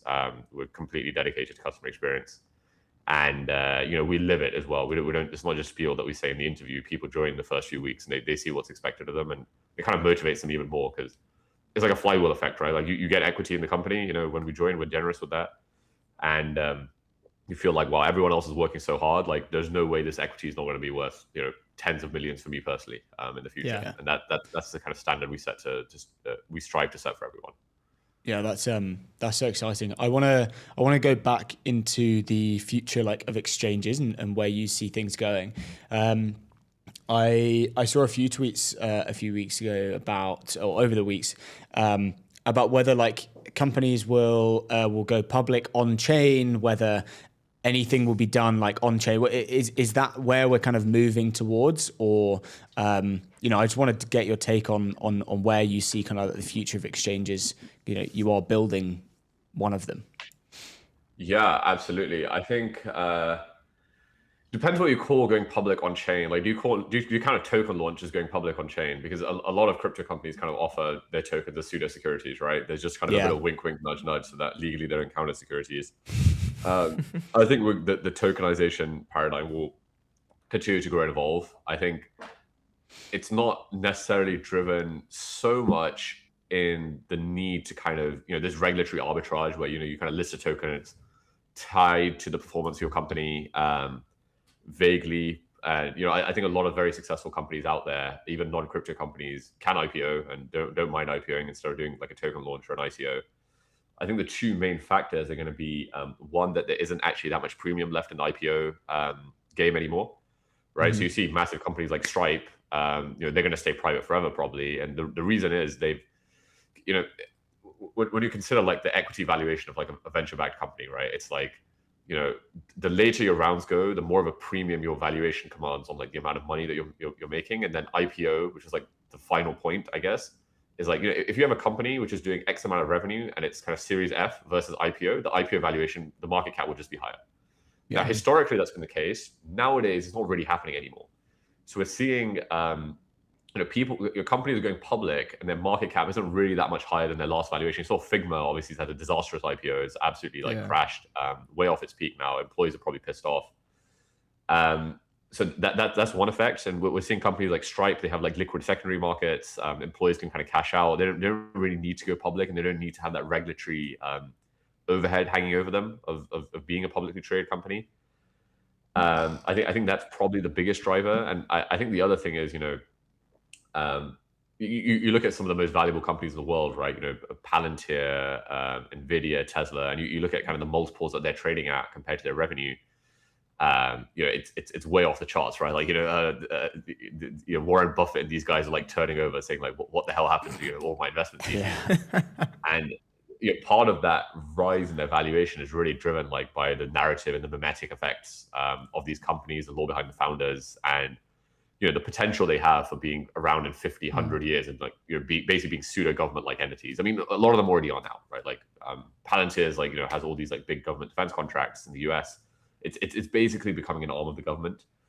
And I think if you want to kind of capture the full like market effects of that kind of mimetic, narrative driven valuation, then there's no better way to do it than tokens and token launches, because you're just a lot freer to capture a lot of those effects and reward your community with a lot of those effects without going through all the regulatory hassle of doing it through kind of regulated security offering and IPO.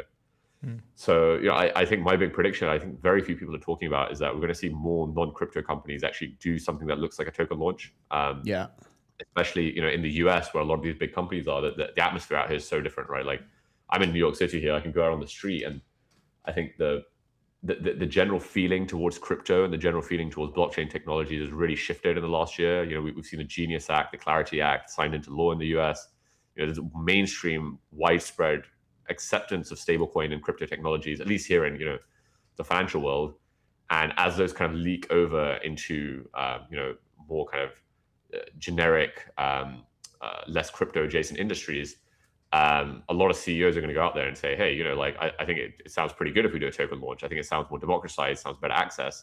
And why don't we do a token launch instead of doing an IPO, right? Like, yes, our investors won't have some of those kind of legal securities that they have, or legal safeties that they have with securities, but the benefits are now too big to ignore.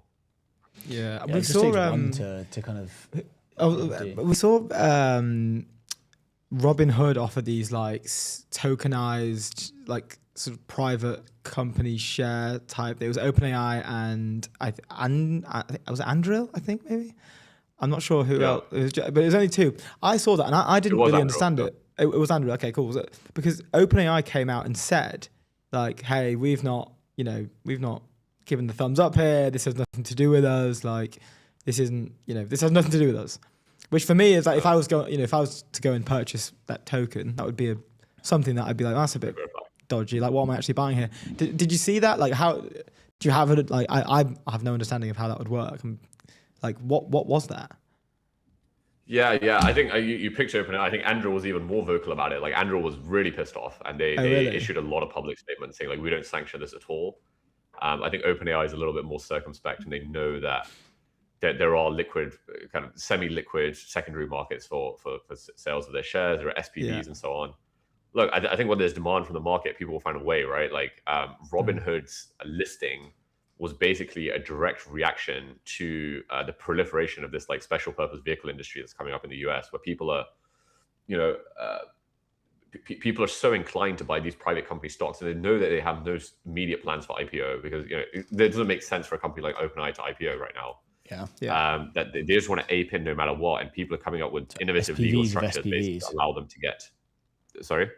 There's just like SPVs of SPVs. This just like keeps going down the stack.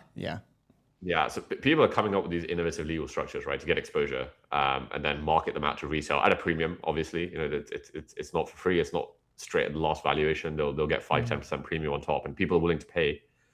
And what I really wish would happen is that this comes into more of a transparent structure where it's not some lucky few who kind of know about this and they know a broker who can kind of get them access, and then they might get wrecked because there was some clause in the transfer vehicle contract that wouldn't hold up in court or something, right? So I think it's important to recognize that the requirements for an IPO are so onerous on companies that they are people are finding other ways to get exposure to them. And whenever you start to find these black markets being formed, it's better just to be out and open. I wish OpenAI would launch a token, right? I wish Andrew would launch a token. They would have full control over the narrative, right? They would recognize the fact that there's demand for these things. Maybe the token would trade at a premium to the last valuation of their shares. But that's fine. That's market forces, right? That's a signal that the market expects their share price to go up, and people should be allowed to express that in a transparent, hopefully even regulated or semi-regulated way, rather than go out and find all these deals in the background.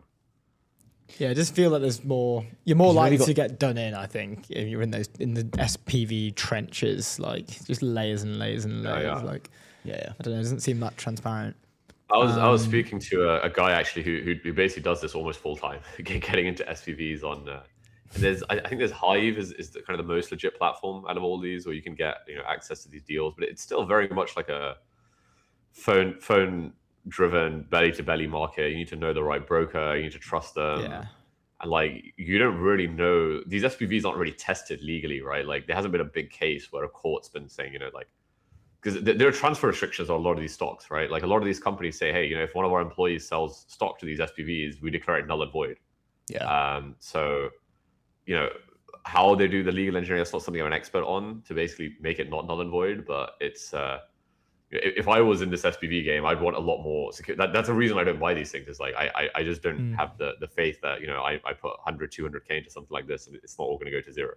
Yeah, I agree. Yeah. Indeed. Dude, we're out of time.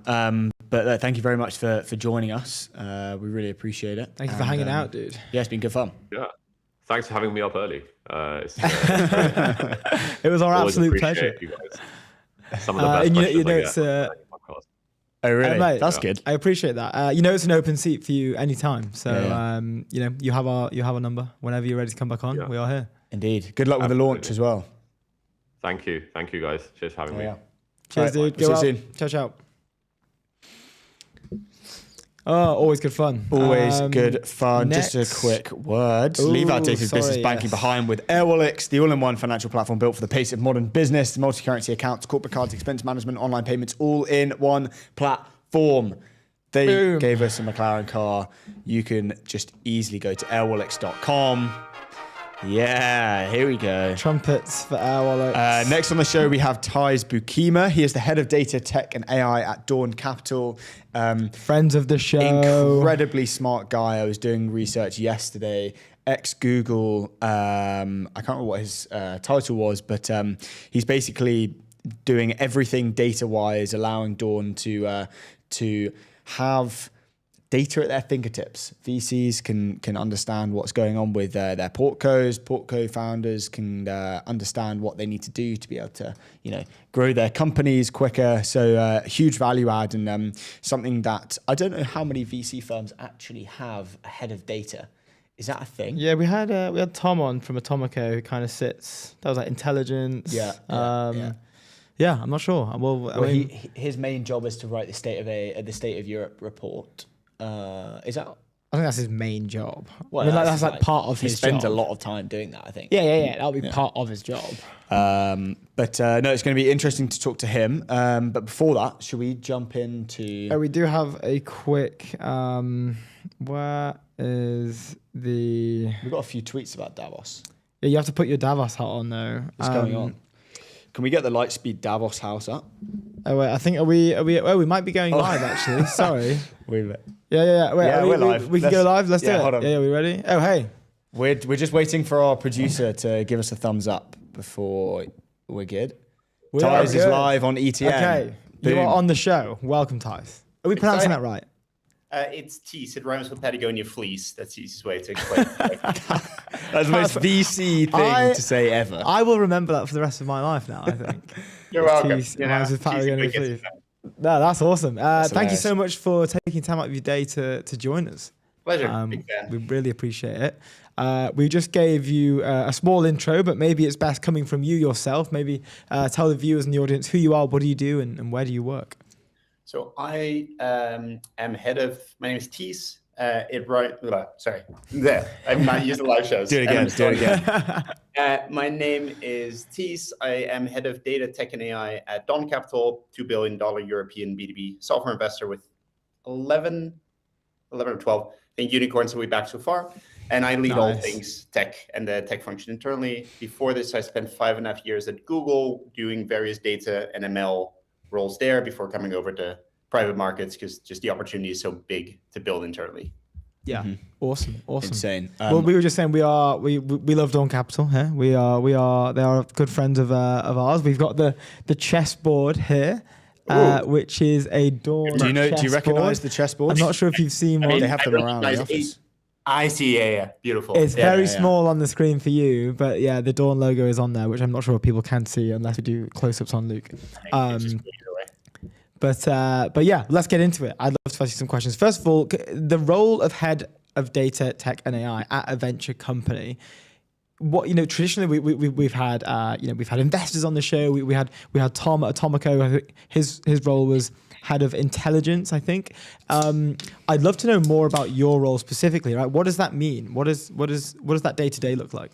Right. So look, VCs invest in the cutting edge of tech, and I think despite this, there's this sentiment in the industry that what VCs do is actually so difficult and so cottage industry that it doesn't really make sense to have engineers in-house. So there aren't that many firms that have real functions internally. And then I think the firms that have invested in this heavily typically focus on the data side. So the goal is to source better, similar to like if you're at a hedge fund, then you try to get a quant to try and find signals to basically figure out which 10 companies should I speak with, or which 10 companies ideally, not even should I speak with, should I just invest in from the beginning, which I am at our stage, which is sort of large C to Series C.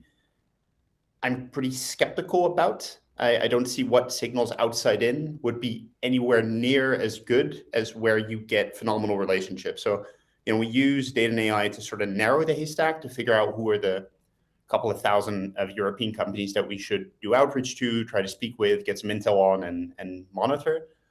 But all the big tip-offs also in Dawn 5 have come from our relationship intelligence tooling called Rolodex, which we built in-house. So it's always been who are the funds and the angel investors and the solo GPs that we should keep on our radar or build a relationship with that we don't have today, and be much more disciplined as a fund to really be like, these are all the people. And then also in some of the discussions, you're like, yeah, actually, I've met the person, but I didn't enjoy talking to them. I think we're now just more grown up as a firm to be like, doesn't matter if we love, it's not friends.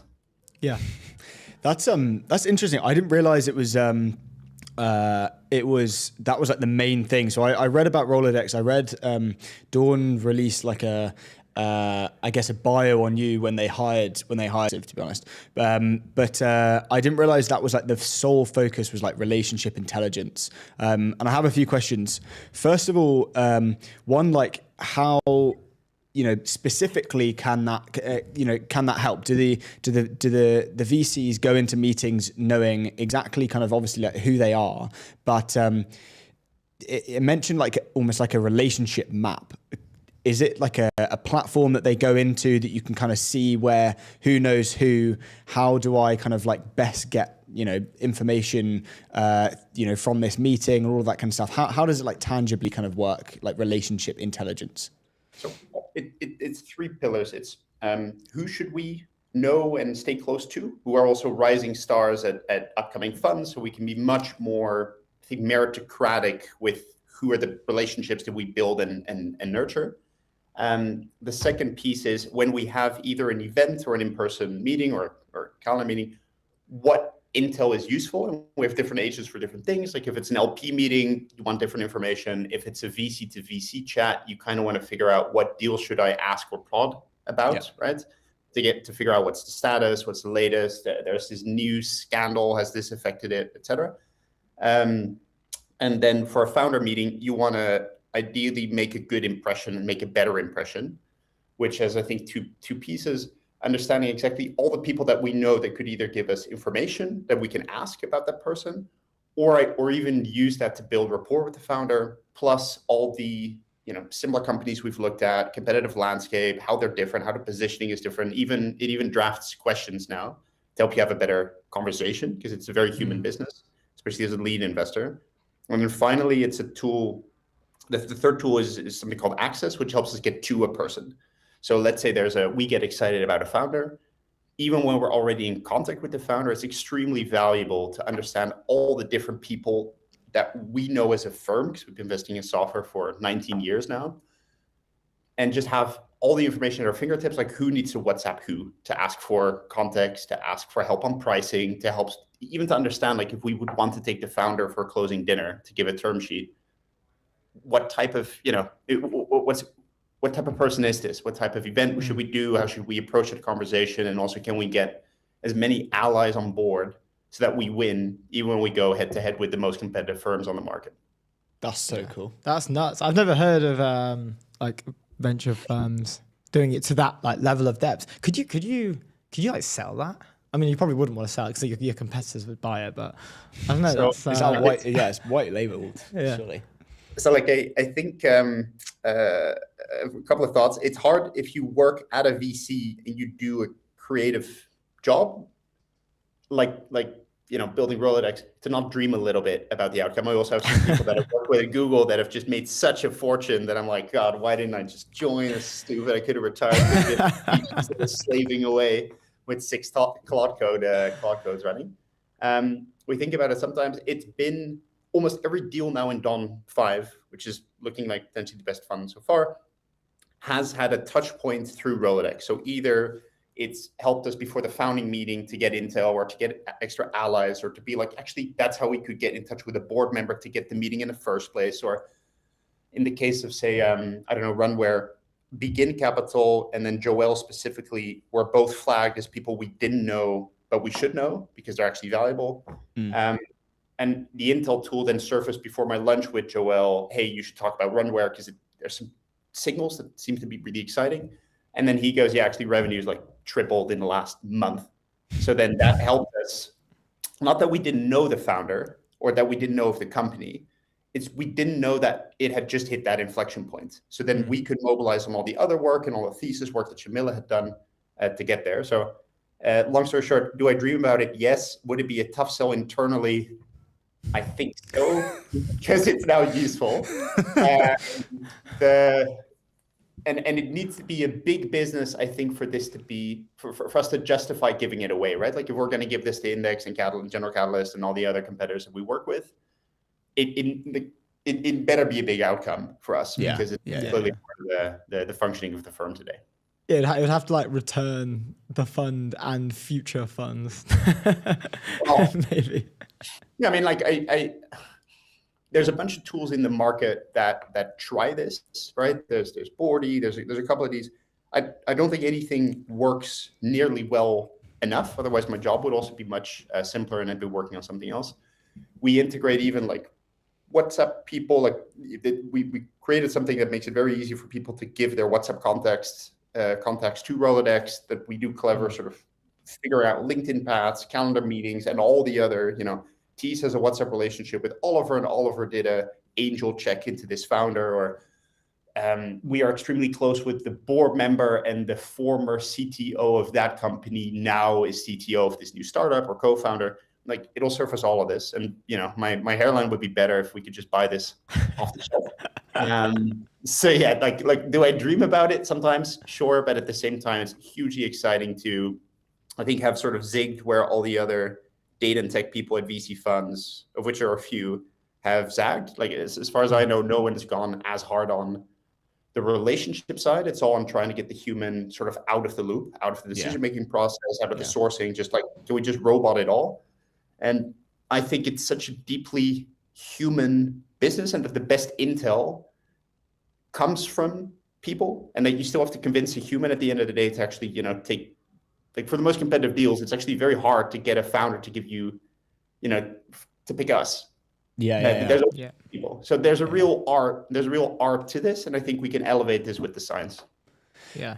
Do you think it's the fact that you've built it in-house? Like if you if you were kind of like on your own building for every other VC firm, it just makes it 10 times harder. The fact that you have the internal, you have 19 years worth of investing knowledge to be able to build on and all of that kind of stuff. So that's what's made it so amazing and such a high return in the of investment in terms of software and all of that kind of stuff.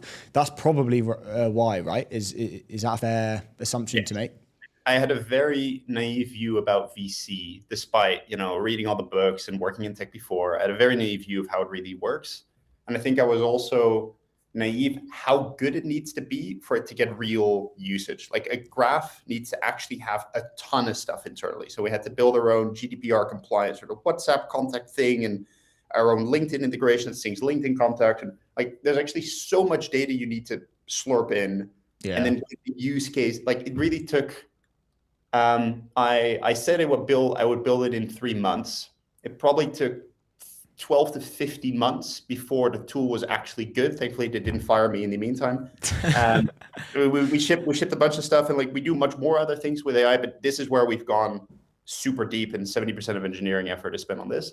It took 12 months in-house, and I think Dawn as a culture has the risk appetite to schlep through with something that kind of sucked for a while, despite best efforts. So I think on the outside, I would have had a very bad time building this. Yeah, where do you think I think Dawn is from this conversation is probably like one of the forefront in terms of like data, presumably. Like we haven't really talked to many people like you, like we mentioned at the beginning. Where do you see kind of VC going with AI and with everything kind of happening? Obviously, as you mentioned, and as we all know, it's like it is a very people business, but can we try and automate as many processes as possible and supercharge that kind of like relationship building and management? Where do you see it kind of going for the tier one global firms like the A16Zs, Sequoias, and everyone else in kind of Europe as well? So a lot of the big funds already have people working on the data side, but again, that's largely on the sourcing. I think one thing that I find baffling coming into VC is they simultaneously are saying, look, the entire future of work is going to fundamentally change across all white collar work, right? Lawyers, patent lawyers, M&A, like accountant, all this stuff is totally going to change. And they're like, the GPs are stressing out. They're like, I've got this 23-year-old daughter and she's doing an accountancy degree, and like, is she going to be super unemployed forever now? Like, it's a real concern. And then at the same time, I think in terms of trying to be daring on internal operations and not just being like, hey, I don't know, I want to take a note taker, or go one step further and be like, I want to build something that pushes my granola notes automatically into Affinity, but really think, how can we fundamentally change how we have conversations, who we meet, how we run events, how we get to people. Just like think big, right? Yeah. Like all the founders that we back. And I just still haven't wrapped my head around why they're so conservative on this. Because even on the PE side, and I don't know how many PE people you know, but they tend to not be super tech forward, right? Yeah. Some CVC has like 45 people in-house, and they pay top dollar. Like they're not thinking, ooh, I want to do something with engineering, so I'll get this 22-year-old that just finished university and we'll like dip our toe in. I'm like, you still need to dip your toe in with AI? Is it not? Are you not convinced at this point that you should just get someone in-house that properly runs Claude Code and actually knows how to build things? I mean, I find it baffling how non-adventurous I think many of these funds are, and the opportunity is just so vast. Yeah, agree. Yeah. I think it's like it's cool to hear from your side, because predominantly we always have founders, CEOs, whatever. It's always we're understanding how AIs are there using it. I mean, now we don't even really, when you ask about a company, it's not like what. Like you don't ask, they don't say, oh, it's an AI company. That's just now kind of default for probably like 85, 90% of the conversations we have. But it's cool to hear how it's like taking effect from like the inside, well, like the venture landscape. It's like a different take that we haven't heard. Something I wanted to ask is more like on you and like your background, right? You mentioned Google before. What were you doing at Google, and how come you made the switch over to venture? I assume it wasn't venture at Google, but. So it wasn't venture at Google. So I did various things. I did ads. I did some work in Google Health. I did some contributions to the climate science team. And then my last job at Google was running a team that runs revenue reporting on like 30, 40, 50 billion dollars a year.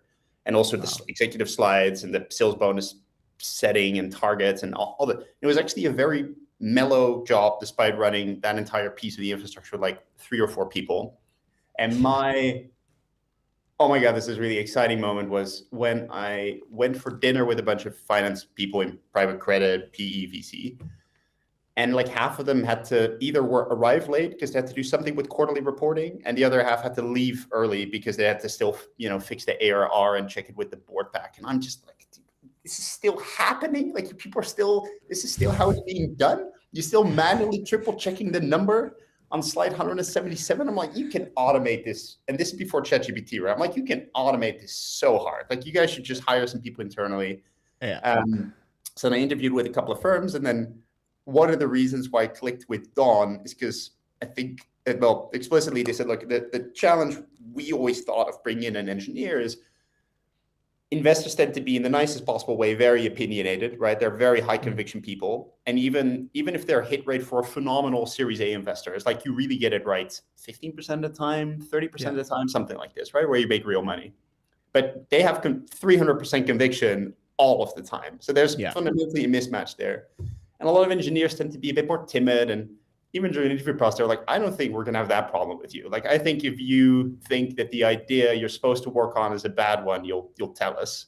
And you're on probation, so, good luck figuring it out. So I came into Dawn and got excited about private markets. I was like, there's even on the boring stuff, like quarterly reporting or handling LP questions, they just don't use tech, data, and AI widely at all. In the point where the slides auto-update and someone checks them once and then ta-da. So that was sort of the spearhead into VC. And then I thought I'd do data-driven sourcing for the rest, next couple of years and build data science models. And very quickly we got into Rolodex because there was this fintech deals in Nordics where we've been trying to get in front of the founder for a while. By the time the founder finally has, sort of a real meeting with us, and we're quite research heavy as a firm. So we have expert networks and we talk to people. So we have this whole reverse pitch and like this market analysis deck of where the founder should go. And the founder basically goes, this is really, really insightful. Thank you so much. But I took money from another firm like 2 weeks ago. So, good luck in the future. And then one of our founding general partners complains about this, Norman, at his board the next day. And 2 people on that board said, Norman, why don't you just ask? Because, we're both angel investors in the founder and we love him. And, we would love to give you an introduction. And Norman's like, goes to his deal team. He's like, why didn't you ask me 7 months ago when we first started getting excited about this? Because I didn't just have an access channel. I also had an intel channel, right? Like I could ask him, how's it going? Let me keep close. How should I approach the conversation with the founder? We totally had a pass to play, and that's sort of the genesis of Rolodex, where I was like, we could have totally known this. And also for any board meeting that Norman has, there should just be a summary of like, hey, if you're going to be sitting next to George anyways, or if you're going to be sitting across from Anna anyways, this is what you should ping her about, right? And you should actually, it's so relevant what you would want to discuss with Anna that you have to be like, hey, Anna, I'm going to be in Oslo at a board. We haven't had dinner in a while. When we, get lunch or dinner or coffee before the board, like all that information you can actually know largely in private markets if you're on the inside, which is a really unfair advantage. But with AI, you can just leverage this so much better than you could otherwise.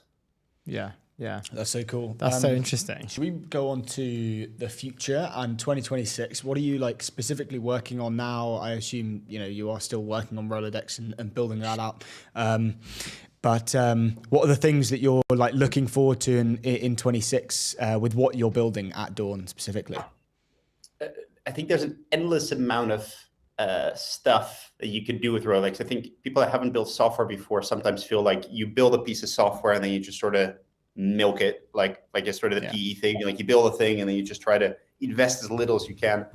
It's just nonstop, especially when I think we now have 17 different, data feeds going into this thing. There's always something that is like, ooh, we set that up a bit janky or it's going to break. So there's lots of that. I think the big piece as a firm that I'm trying to drive in 2026 is today with Claude Code specifically, you can just ship some of these smaller features so quickly. And we're doing a lot of work also just to make sure that it's like what we do with AI is not just limited by the engineering team. So that talent actually builds their own stuff and comes to me with more than an MVP, right? Not just a ChatGPT or a custom GPT, not just a lovable thing, but like teaching them sort of how to fish to a decent degree. If we can get that across everything, and I'm now doing a bunch of work even like with the EAs, like how we plan trips now, and someone goes to booking.com and has to do it and be like, which hotel does Josh like? And it just feels really, 1990s. Yeah. And because the users understand their context so well, it would be hugely exciting if actually users can come up with stuff. And we need to think about security and compliance and but if we can get everyone basically to become a builder at the firm, then obviously what we can do with AI, also compared to the rest of the market, is just really exciting. Yeah, that is so exciting. Such a nuts like comparative advantage. Yeah, it is. Yeah, we talked to a lot of founders actually who they're saying that they're kind of like sitting next to their customers or literally living in the offices of their customers. Mm-hmm. How much of your work is kind of like, I guess, this forward deployed kind of thing where you're like genuinely sitting next to a partner or an associate or whatever, and you go, oh, like you shouldn't be doing that because this is something that you're spending way too much time on. How much are you doing that? A ton. So I think this is also why, also for any VC firm that's like, let me hire someone. I think you need the lead of the tech organization. I think, unfortunately for me, because rains in London pretty often and I still cycle, so I get wet a lot. But the person needs to be in office. And I think it's very important that, like, say for an investment partner, right? Their main responsibility is doing phenomenal deals, and then they have other responsibilities. My entire performance review, future at dawn, path to partner, reason I can pay the mortgage is because I don't just build stuff, but I get people to use it and it becomes useful. So I think you 100% need someone to understand the nuances of how things really happen. So when we create an agent that helps us prepare better for board packs, for board meetings, and help say, hey, when you have an upcoming board, these are the people you should talk to you about those things. And also in terms of the board packs, we had a submission in our finance function, and that doesn't actually gel that well with the latest board submission. And also this board submission actually has inconsistencies with the previous board submission, all that. The only way we can get that to a point where it's good enough for the partners to use, who are extremely busy people, is me sitting down physically and also almost, cornering them and being like, I know you have already a 14-hour working day, but like, I just want to sit down for an hour to see how do you prep it now, and then come back to you with a proposal and then actually see how you would use the tool. Because there's a lot of devil in the details, and I think you 100% have to be as close as possible to the users. But that's also fun because users at Google is this very abstract thing, right? Because you have millions of users. Here, finance is like 7 people. Yeah. The investment team is 12 people. I'm like, I can sit, like practically on people's lap. I'm like, I can just I can fully look over your shoulder and see how you use this. And I can do this per user across the entire firm, which just allows people to, allows us to build so quickly. Yeah, dude, that's so interesting. Awesome, isn't it? We've never had such a what a wicked chat. Yeah, that was awesome. Thank you. I think we are slightly over time, which is what usually happens on the show. But third guest, third time we've gone third over over today. Thank you so much for coming on and joining us. It was an absolute pleasure. Yeah. I can't remember who introed us. Was it Tom actually? Atomico? I think it may have been Tom. Yeah. Yeah. Well, thank you very much to Tom as well for introing us. But yeah, man, if you've got any other anything else you want to say or you want to come on the show again, like feel free. We had a great time. Loved Huge it. fans of Dawn as well. Appreciate it.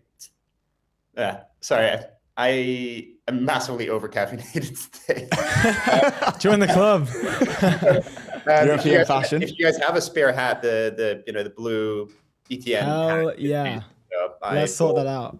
If you have one, would appreciate it. Yeah, of course. We'll drop by Dawn and do a bit of a care package. We'll get one over to you ASAP. Yeah, we've only come once, so we'll have to. Appreciate it. We'll come again. Thanks, guys. Awesome stuff. Thanks for joining us, dude. Have a good one. Ciao.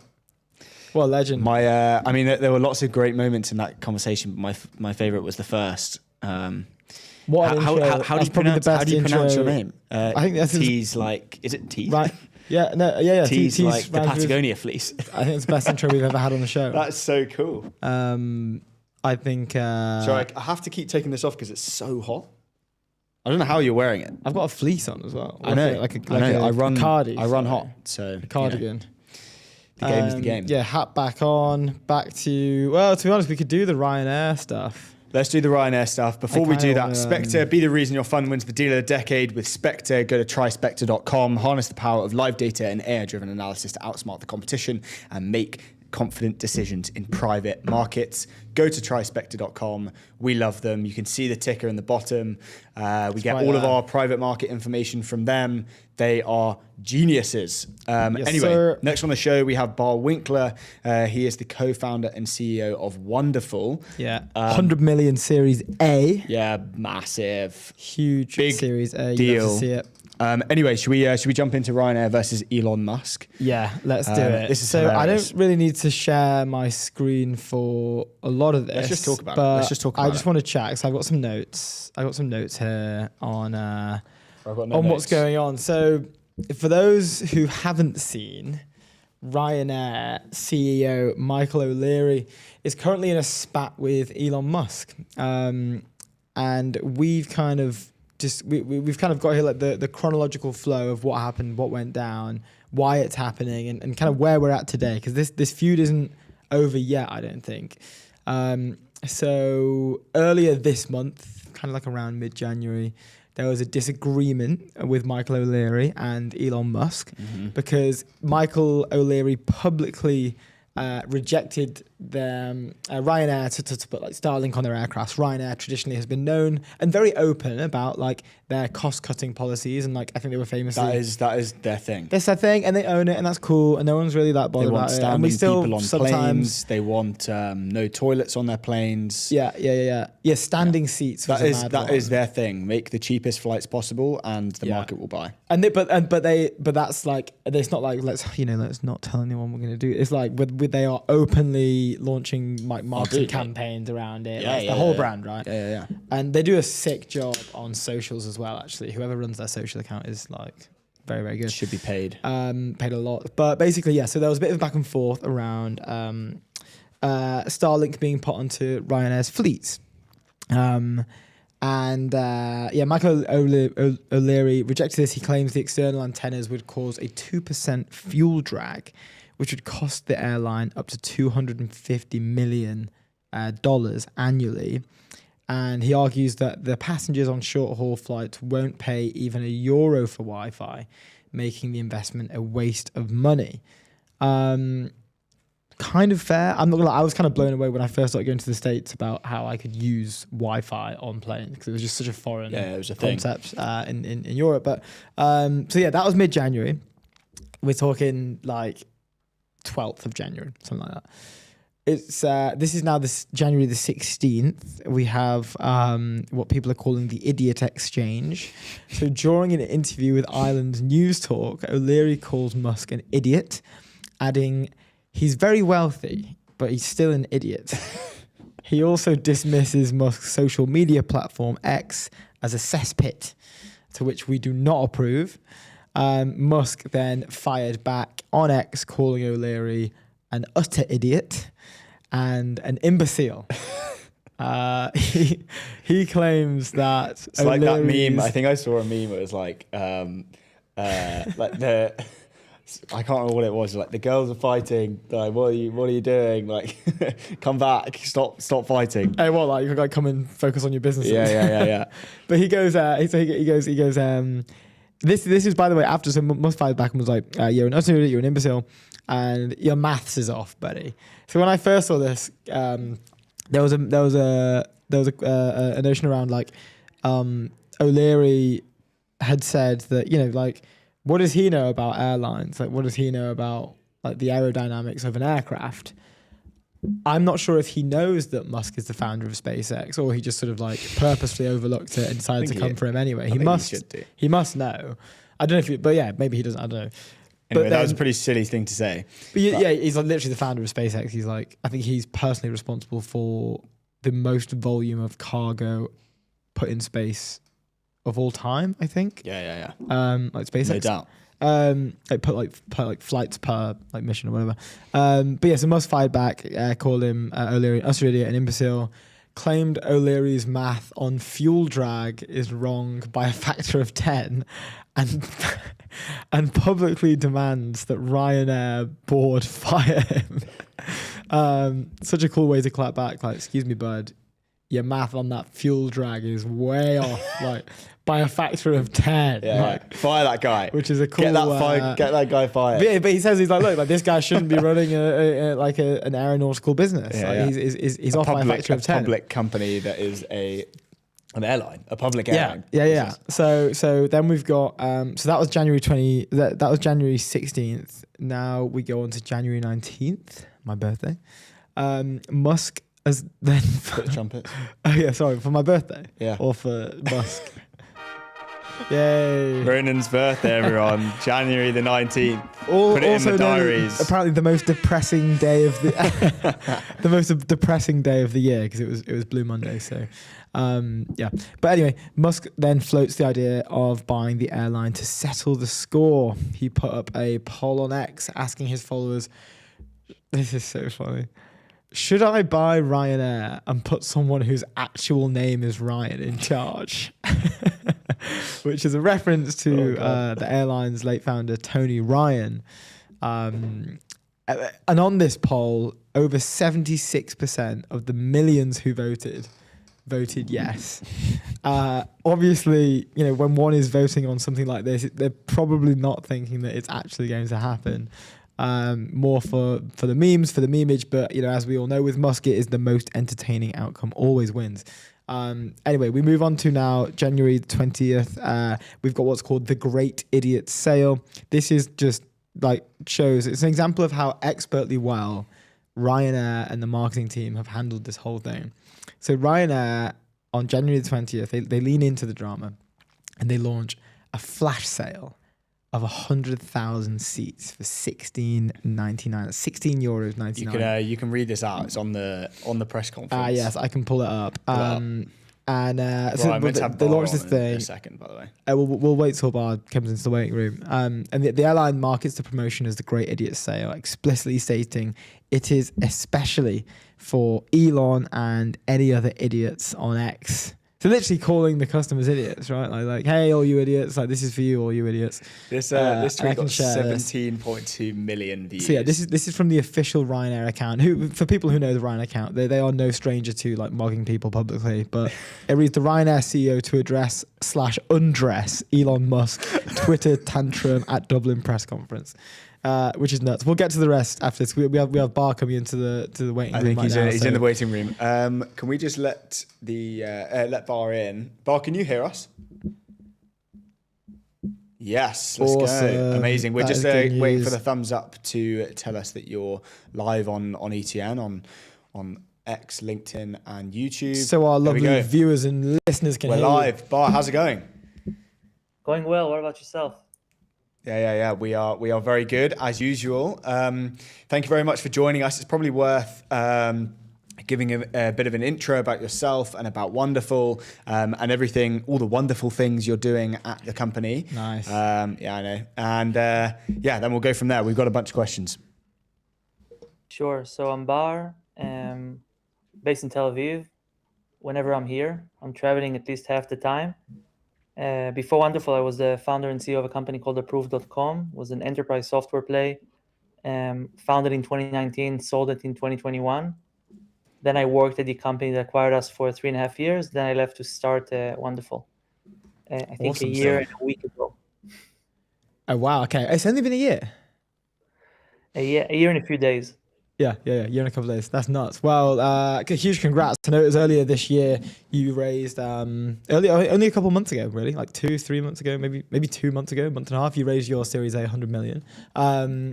Would love to know more about that raise, the process, like what happened with it, how did it come about? Were you always looking for 100 million? Was it preempted? What happened? So it was preempted by Index that also led our seed round. The amount was not what I was planning on raising. I thought we don't need as much and as soon.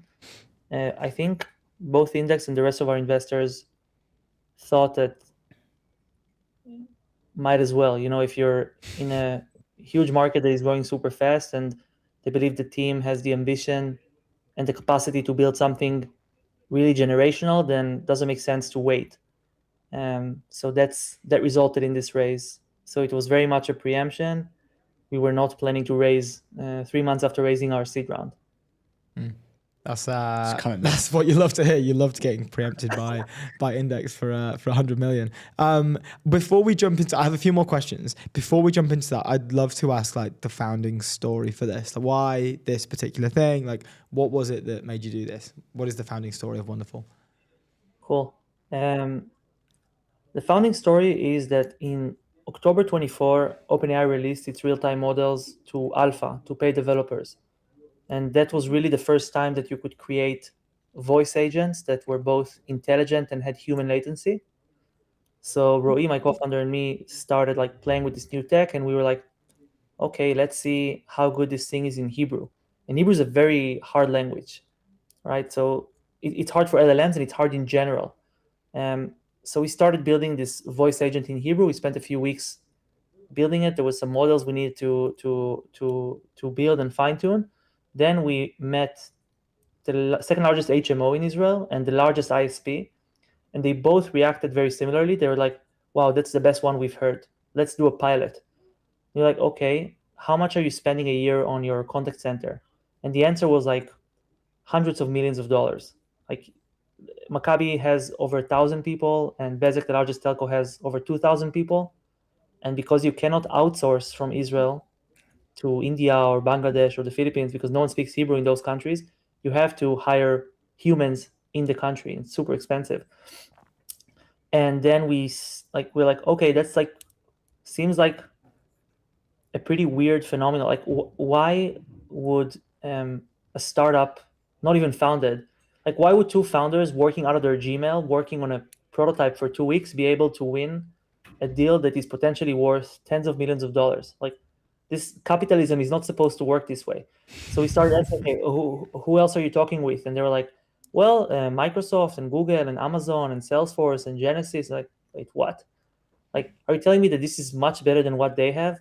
And the answer was yes. And then we started like, going down the rabbit hole of why this was the case, what other companies were building, what mistakes they've made throughout the process of developing their solutions. And we realized that there was like a real unique moment in time where by starting at the right time and over investing on those underserved languages, you can really create a product moat that is likely going to last more than just a few months. Then we decided to start Wonderful. And at first it was pretty much bootstrapped. Like both Roy and I are second-time founders, so we put some of our own money. We didn't want to raise money from VCs in the beginning not because we didn't think it was fundable, but because we weren't so convinced of why this, we must be missing something. There's no way that it's that easy to build a superior product in such a competitive space. Because like the perception for the outsider is like customer support for AI is like right under the spotlight. It's like the most trivial thing for you to do with AI. But still, in voice, in non-English languages, it was a challenge that no one else was really able to solve when we started. So that's in short the origin story. And then everything just escalated very quickly from there.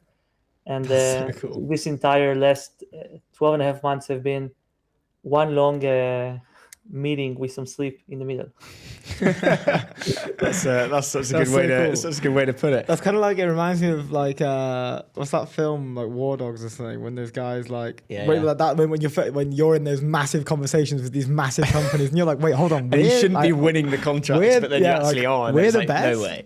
Yeah, that's hilarious. Yeah, it's a good movie when they drove this like van in Iraq with the and the general was like, how the hell did you get here? You guys are amazing. yeah, it's like you drove through the valley of death and they're like, oh, that's the valley of death? We made that? Yeah, No way. That's so sick. That's hilarious. Yes. Yeah. We have to run it back. Okay, so now on to... So our viewers might not know, but we were initially meant to speak a couple of weeks back on the raise, right? And we couldn't make it happen on the day. We were saying that, Bar, you had an opportunity to increase shareholder value, and whenever anyone has an opportunity to increase shareholder value, they have to prioritize that. But with that said, What have you been up to at Wonderful since we were meant to speak? That was in November. What's been going on since then to now? I think in the last 2 months, we have opened 6 or 7 new sites. Like, we now open about a site a week. A site for us is a country. So, oh, okay. This guy's just like on speed I run. thought you mode. meant like a customer. So what countries are you in now? we are in, I think we have 20 open sites right now. We opened the board. Luckily enough, we had a board in a few days from now, so I can. You've got a list. I've got a list, and I got a list by the week. Because this is like to-do lists. It's just like world domination of the country. To-do list. What country am I going to take? On a Monday morning, do you choose what country? Rest of world domination. So we started in Israel, and then we opened Greece and Romania and Italy and the Adriatics and UAE and Colombia and Switzerland, the Netherlands and the Nordics and France. And since we're supposed to meet, we opened 10 new sites, out of which 5 are going to open formally in February. When we open a site, we essentially mean we hire leaders, like a GM and a CTO, and then they start hiring the core team, and they start engaging with customers. Yeah. But there's a reason why we operate with such urgency. Like we obviously, it's not an ideal speed, right? It's a tad faster than what you would want to do if you were able to. But we really believe that the first mover advantage is like cannot be overstated. The importance of it. Yeah, definitely. I read something about Wonderful and the approach that you're taking to, building the models, but then also deploying the models. And that's the key thing that you focus on is like the delivery of the model, or like the service and the kind of the delta between a company that's going to win and might not win is the ability to actually solve a genuine problem within a company. And, you take that very seriously. And like, that's the thing that you go for. You focus very heavily on the customer. Talk us through like how do you prioritize that, but then also scale? Like you've hired 120 people, within months. You're scaling like to different places around the world every week. Like how do you make sure that you're sitting very closely to the customer? The customer, customer success is like the biggest thing for you guys. But then also you scale super fast. How does that work? You have to obsess over the quality of the people that you hire and build a lot of processes and machines that ensure the quality of the people you hire is super high. That's what I spend most of my time on. Mm-hmm. That's what you have like 5 or 6 people in the company that are super, like AAA plus people, and that's all they do. And we have introduced the concept of guilds. I don't know if you're familiar with it. Actually, Spotify was the first one to introduce it. So professional. Cool. So like the concept is, how do you make sure that, let's take a step back for a second. So in a world where Wonderful has 40 sites around the world and each site has 20 people, right? Just as an example, or 30 people, how do you make sure that the quality of a deployment strategist in Switzerland is as good as a deployment strategist in Thailand? I mean, there's no org chart connection between them. And you also don't want them to feel accountable for the success of another site. Like you want them to be very independent and minded to their own success, because the entire thesis is around local delivery, right? You don't want someone in Switzerland to even care about what's going on in Thailand. So how do you create an alignment in the quality, right? And one of the solutions, and that's the one that we are implementing, is called guilds. So essentially, you have someone for every profession whose entire job is to make sure that the quality of this profession across the organization is high. And this means that this person is in charge of, let's say, the deployment strategy profession. So if you are the head of guild for deployment strategy, you need to sign off on everyone. So you need to interview every deployment strategist that is joining. You need to have the onboarding process for them, the training process for them. You need to have a cadence with all of them to make sure that you flag issues and improve the process. You need to flag to GMs or CTOs when they have someone who's not as good, right? That's your responsibility. So that's one thing that we're doing that is really helping us on the accountability to the talent quality. And I'm saying this because I really believe that that's like 90%. Like you can build a lot of process around how to better serve customers, but in reality, Wonderful is not a $20,000 inside sales SaaS. That here's the playbook on how to install it. Congrats, you're live. That's a very complex implementation process that you cannot really be playbooked, right?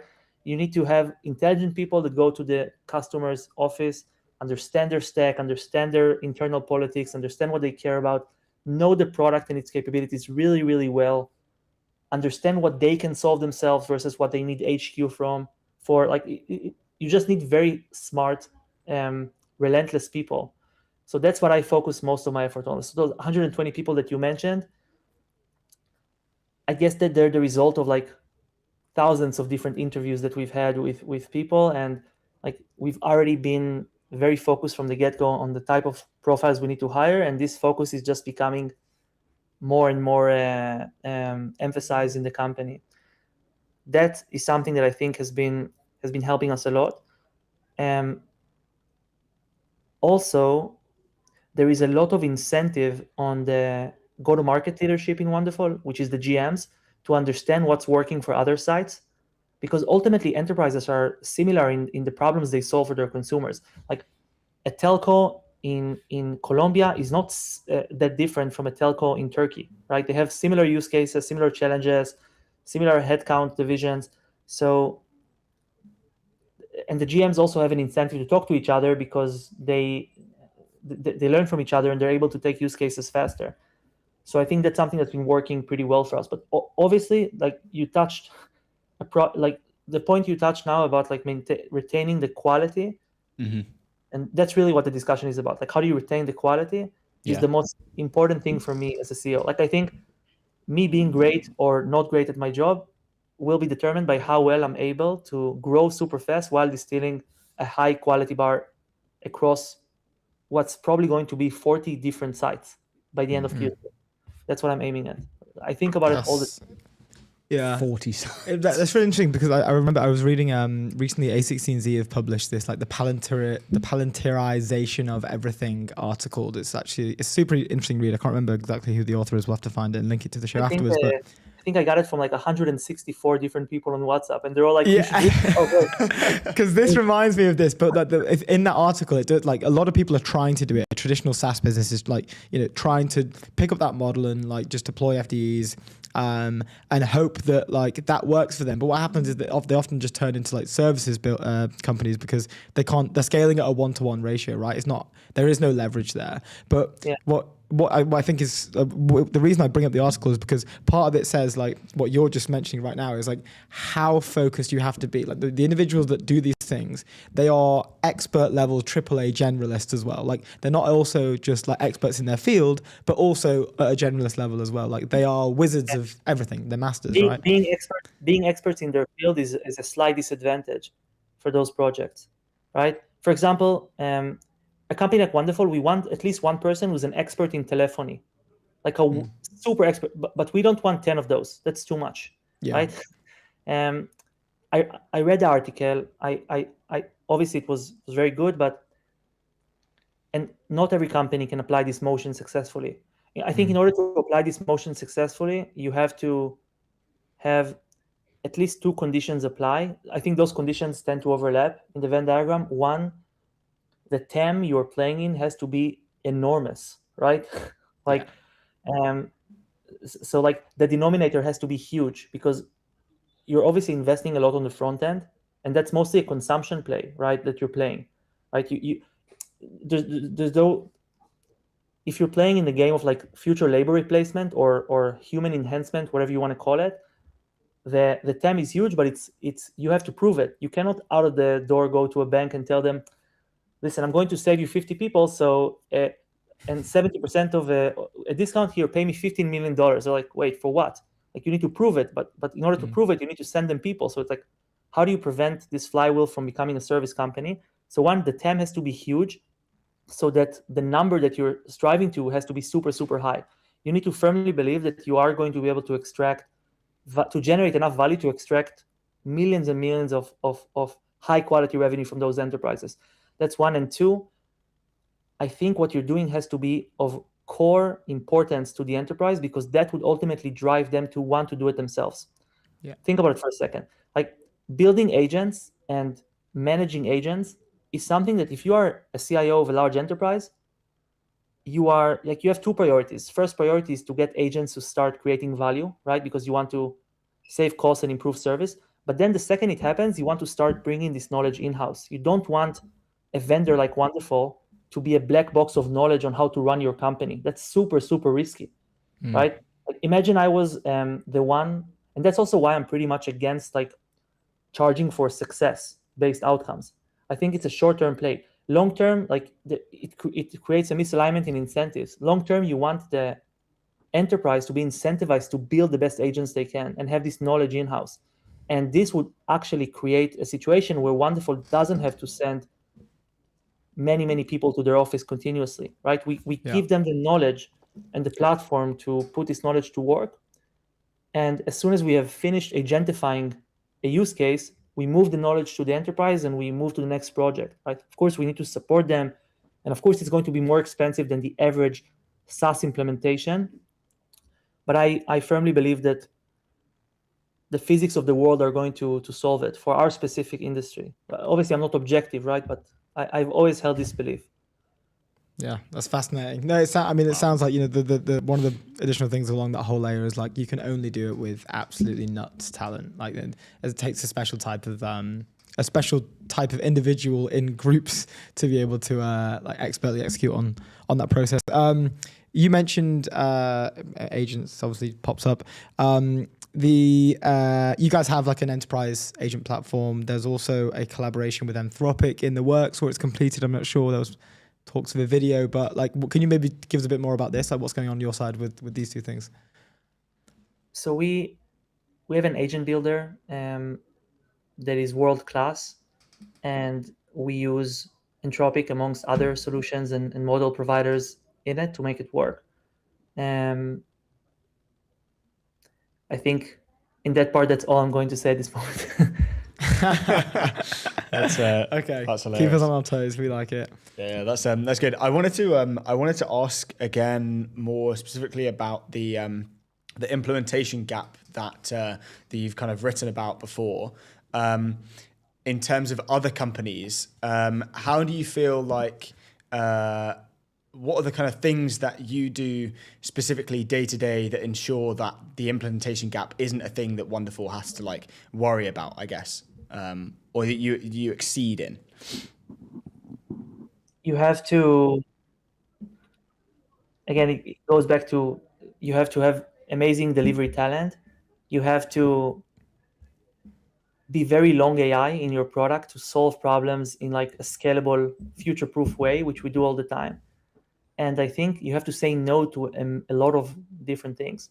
You have to say no to customers that you believe are too small to reach the scale that you need to reach to justify this delivery motion. You have to say no to opportunities in markets that appear super tempting, but you don't have people on the ground there. So those are things that happen to us on a daily basis. And this is like, sorry, go on. No, that's it. So this is like linked as well to like the 90.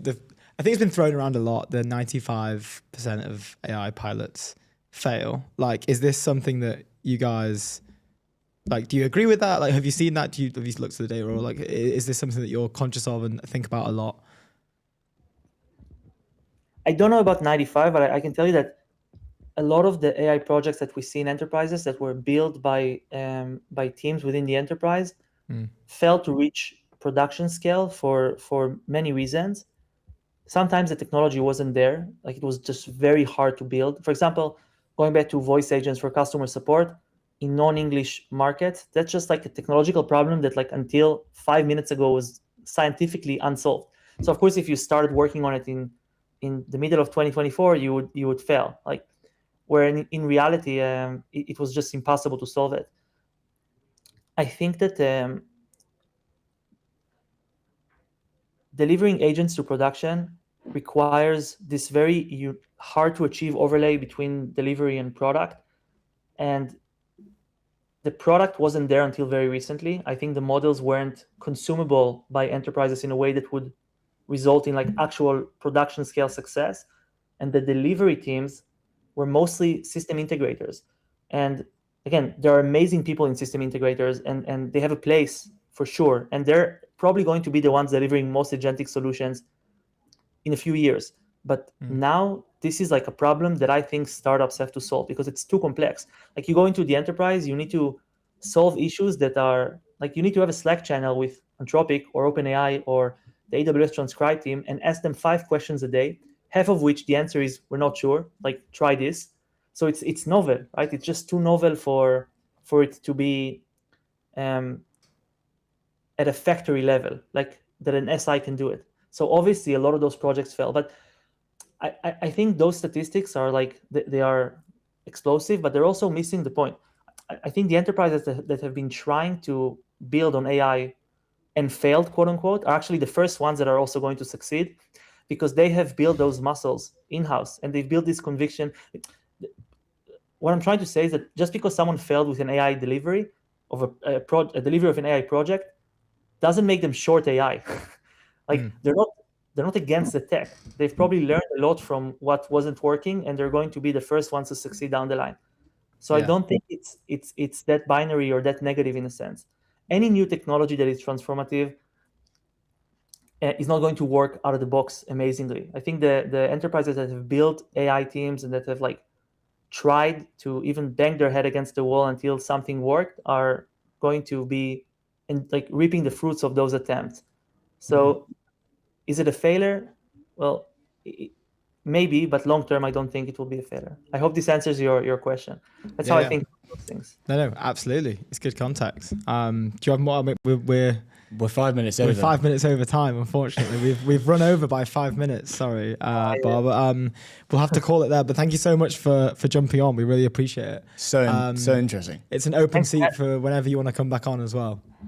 Thanks for having me. Happy to come back again whenever you call me. When you hit 40 sites, come back on. Yeah, which I'm sure it'll be like next week. Ready to go. 2.5 months. Yeah. I'll be back on. Good stuff. Cheers, dude. Have Great a good one. Nice one. Cheers.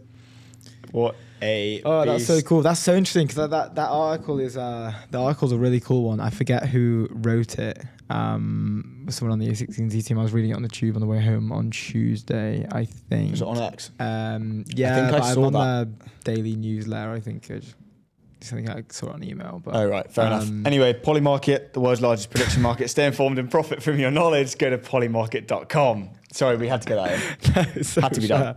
Had to be. It felt You're like just like, where's this, the article? Like, just don't know where that article is.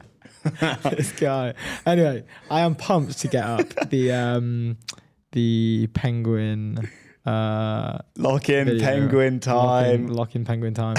It is absolutely lock-in penguin time, and I've been waiting all day to play this. Quick, we only have 2 minutes. Okay, wait, how long have we got? Oh, we got 3 minutes. Okay. Yeah. It's lock-in penguin time.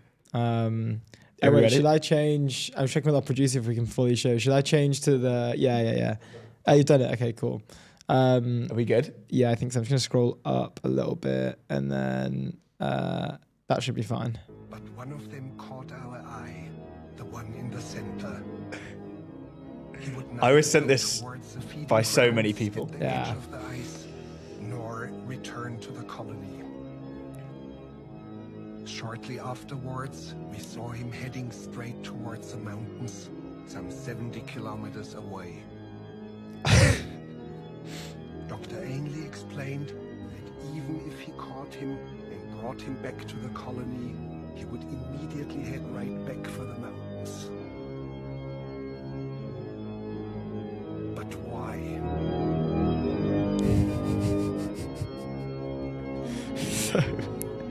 So good.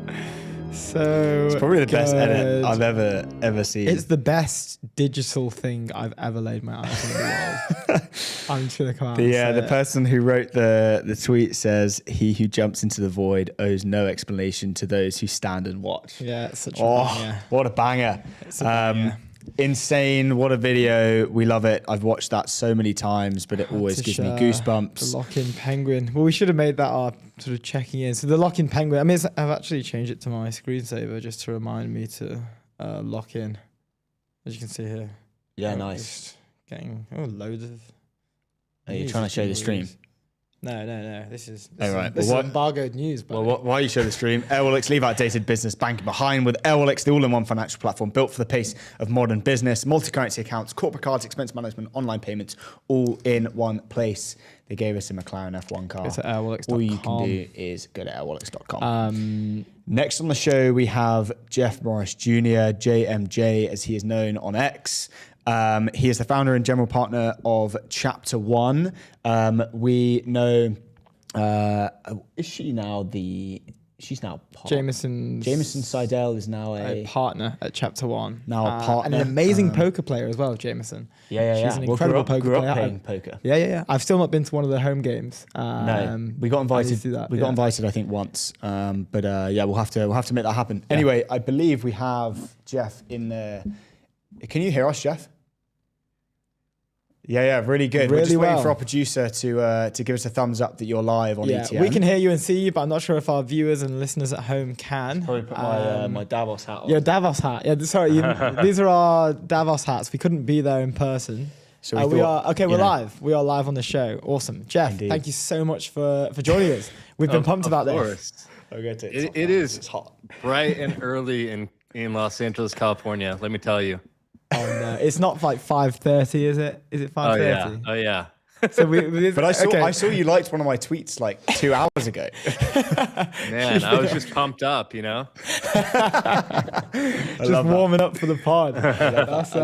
That's cool. Yeah, we've started to have a few guests from SF come on, and I must say, a few people have come on and they've kind of been like one eye's closed and they've kind of crawled out of bed. But we appreciate you taking not the graveyard shift. What's the opposite of the graveyard shift? It's like I don't know.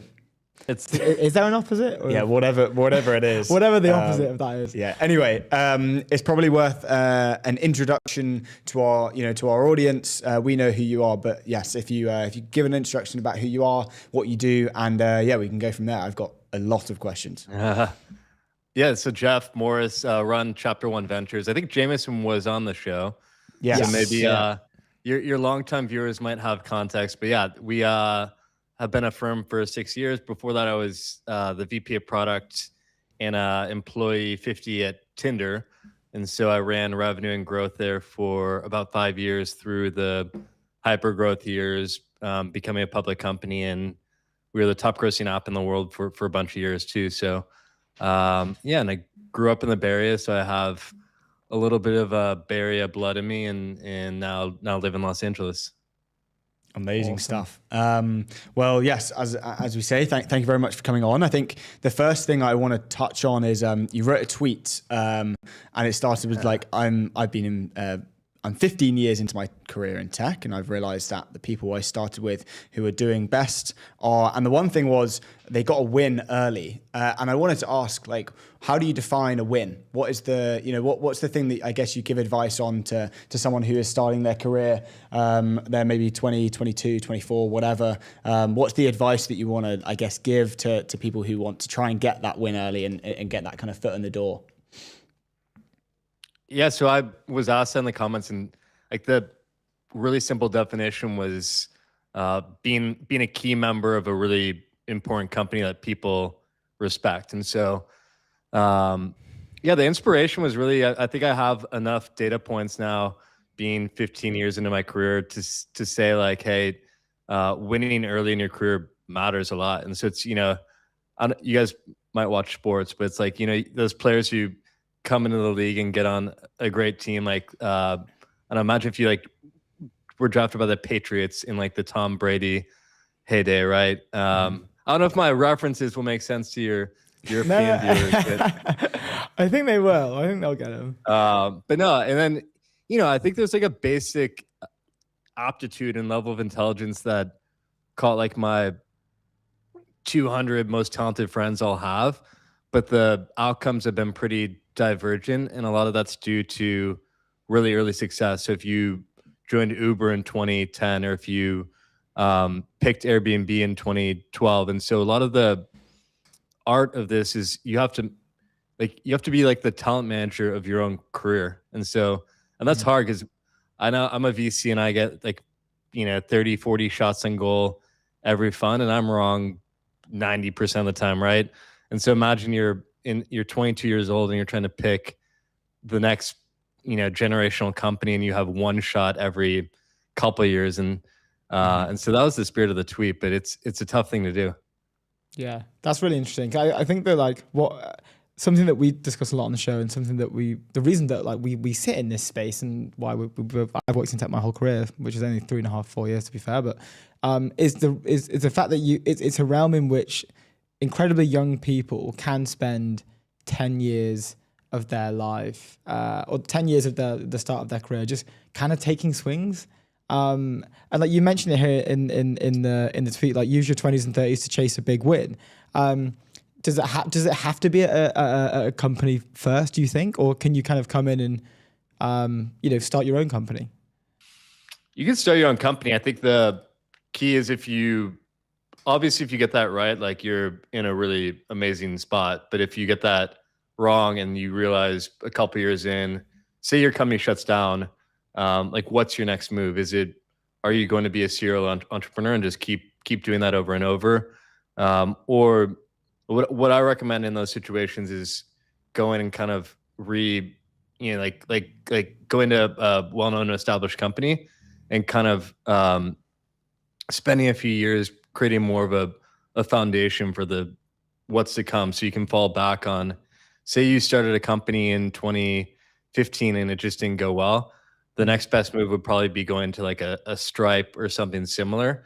And then you come out of there and maybe you start another company in a couple of years. I think where I've seen some of my friends kind of have a tough time is they're on their fourth or fifth company and they're in their late 30s, early 40s, and just don't have that defining win to their career. So yeah, I actually think there's so many parallels between our industry and Hollywood and entertainment. And I sit here in Los Angeles and I see this, it's like the director or screenwriter who had a hit movie when they were 24, and then just the path that takes them on, it's not a guarantee that you'll repeat it, right? You're only the old Sequoia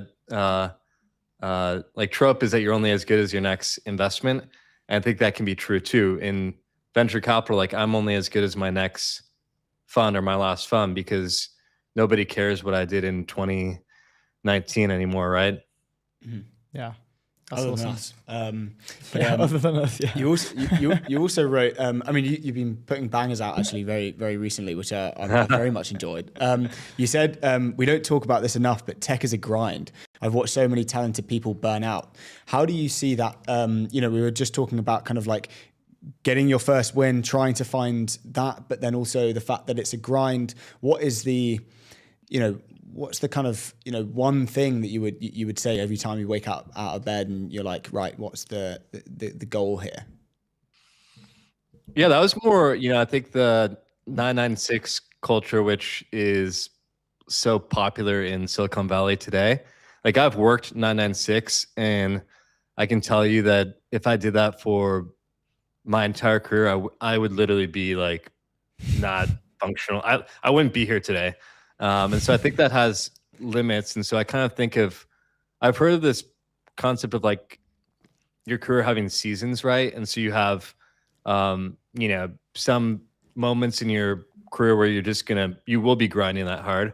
But the key is to take care of yourself and make sure physically and mentally that you can, almost like athletes, I think you have to be able to come back to work and be in top form, and that's very hard to do if you're not taking care of yourself.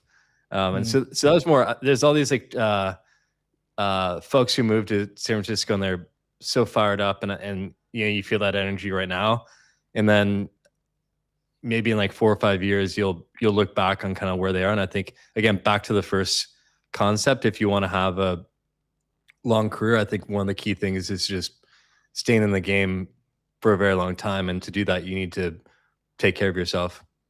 Yeah, that's interesting. Like maybe more now as well. Like the 996 stuff is pretty rampant in London. Has been for like maybe a year, and more so like a year and a half. Really, it's been like the headlines a lot more.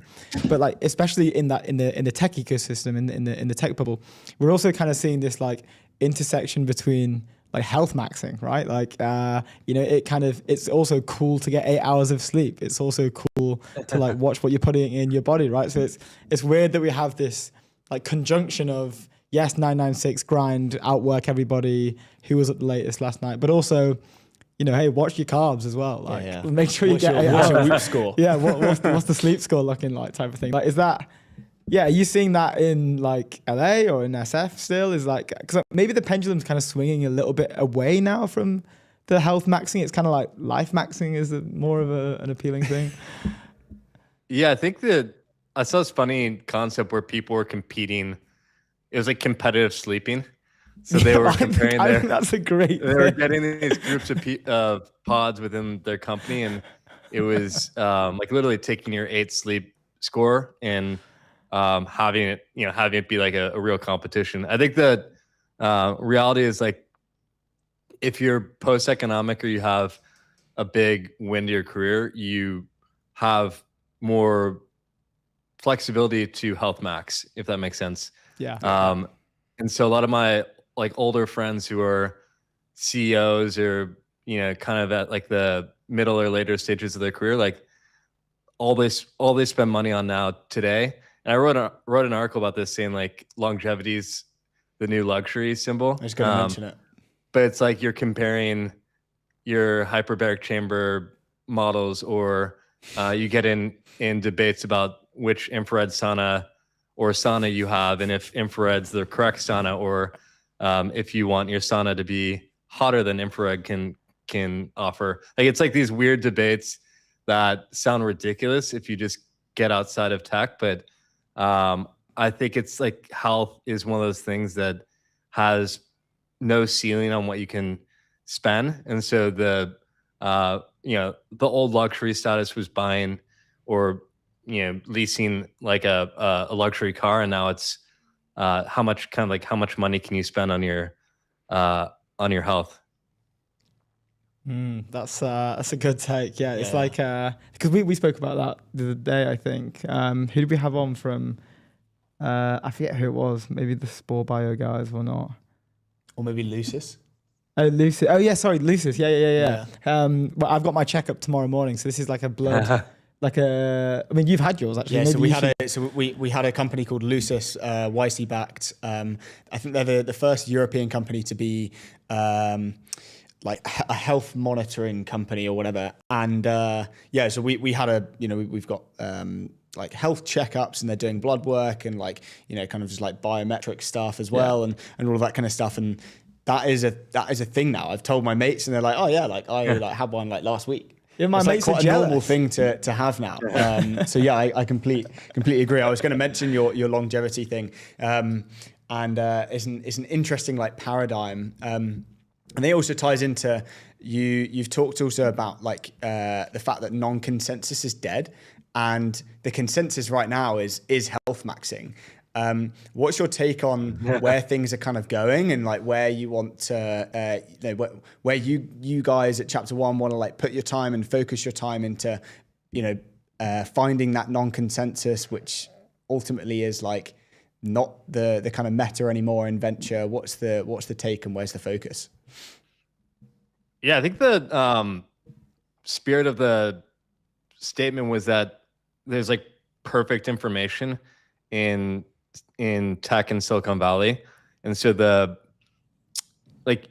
be contrarian would be almost impossible. Like sure, there are themes that come in and out of favor it seems like every quarter there's like a new flavor of what's popular in venture, but there's no real like surprises, right? There's almost like perfect top of the funnel information. And so that was the statement. I think it's harder than ever to be contrarian, because the one, like there's probably like 10 funds that really control the growth stages of our industry, and thematically today the I guess like the trends are just so much clearer than they were a couple of years ago. And so if you look at obviously like AI, hard tech, deep tech, if you were to try and come out with like a contrarian take on those concepts, it would be, it'd be incredibly hard. And so I think there was a reaction to that because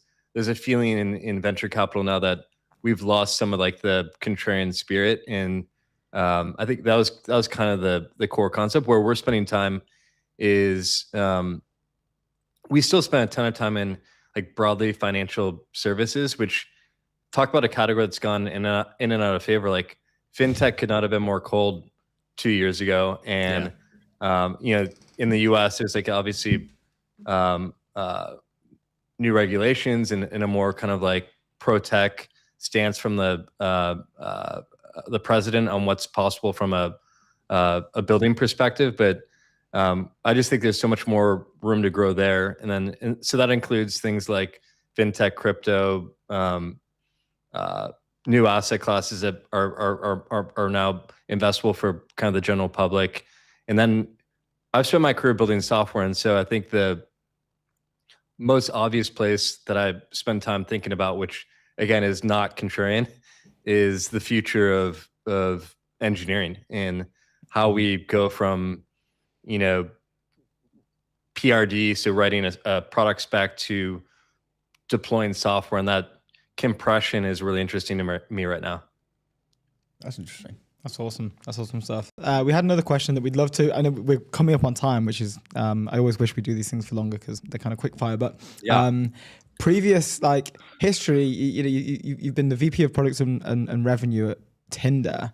I would love to understand, like, specifically working on monetization, right, across like subscription within the app. Would love to hear like how are companies acting different? That's a consumer app, right? And I imagine that the consumer landscape back then is a lot different to how it is now, right? The meta seems to be, here's a high production launch video. We're going to launch it on X. We're going to direct all the traffic back to a wait list. And then we're going to like X, Y, Z, whatever happens after that. But Tinder was a whole different sort of world ago. What are those consumer worlds like now? Like, how does it look vastly different to how it was back then?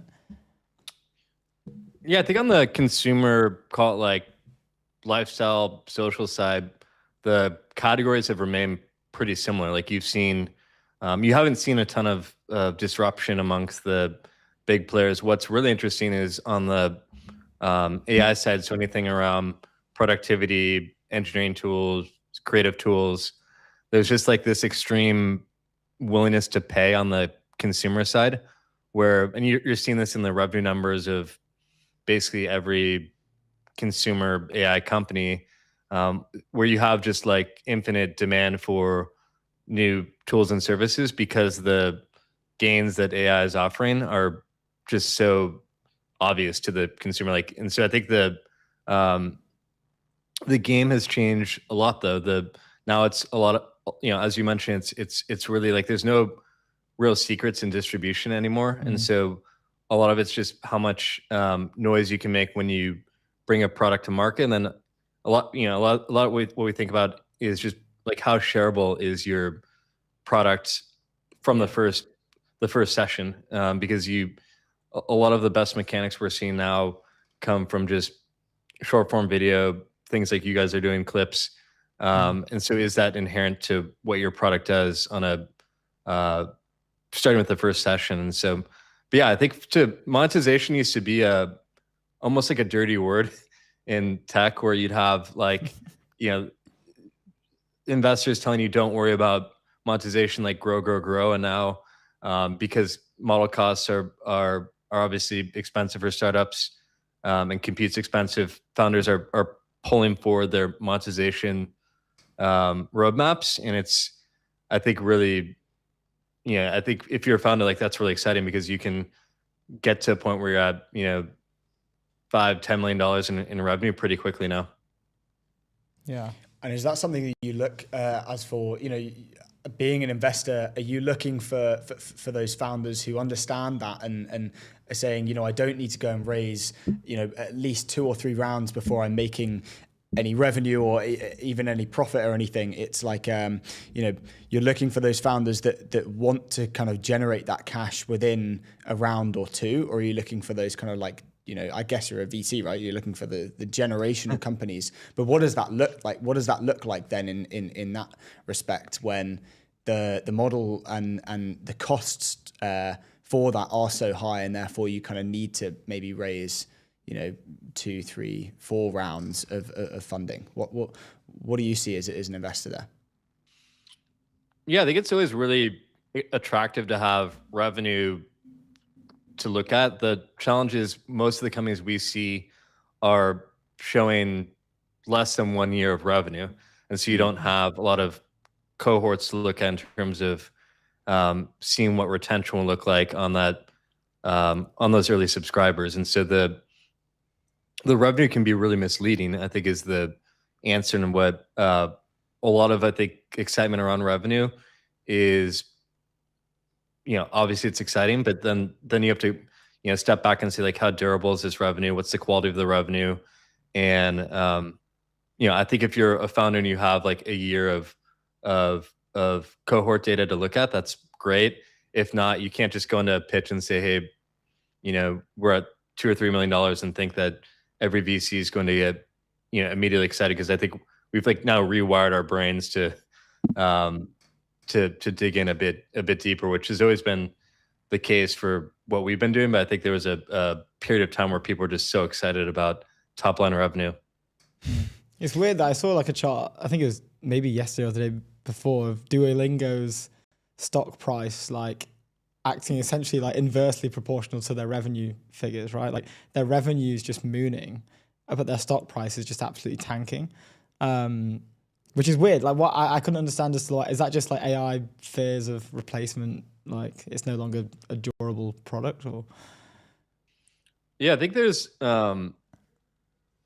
is a huge belief that things like language and translation and all forms of learning will be disrupted by AI. And so I'd imagine Duolingo's being punished in the public markets for that very reason. I haven't looked at their like recent earnings call, so I don't know the exact specifics, but across the board, that's what's happening. If you look at almost every software company, whether it's consumer or B2B that relies on subscriptions, there's a discounting that's happening in the public markets for the most part. Yeah, interesting. Yeah, there was a piece by, we saw it in the FT today, by the Thoma Bravo founder. I can't remember, saying that they were like, this is good, it's at a discount, but then I think Chamath put something out that was like, this is bad. Like, it's not bad, but like, this is just a natural evolution step. It's kind of funny that like the founder of a PE company is like, this is a great day, because we can go buy all that stuff up. I saw that too. I think there's truth to both opinions. The one thing I know is that most humans are relatively lazy and don't want to build their own software. And so there will be software providers, of course. And then the other piece is, I think, we are moving towards more of a agentic world, obviously, but people do still like to be entertained. And part of entertainment is a UI and a product experience that people will pay for. So it just depends on what category you're in. But I think Chamath has overstated the reality, and then Thomas Bravo, like the P version of this, is very different from how VCs view the world too. Yeah, that makes sense. Yeah, two interesting takes. But we've run over. Thank you so much for waking up for us. For coming on the show. We really appreciate it, and super fascinating chat. We enjoyed it. Yeah, thank you. Cool, guys. Have a good day. Good stuff. Cheers, you dude. too. Thank Great you to very meet much. Ciao. Nice one. That is the show over. But before we finish, leave outdated business banking behind with Airwallex, the all-in-one financial platform built for the pace of modern business. Go to airwallex.com. Thank you very much for joining us. We very much enjoyed it. Great show. We will see you next Tuesday. Have a great rest of your week and weekend. Ciao.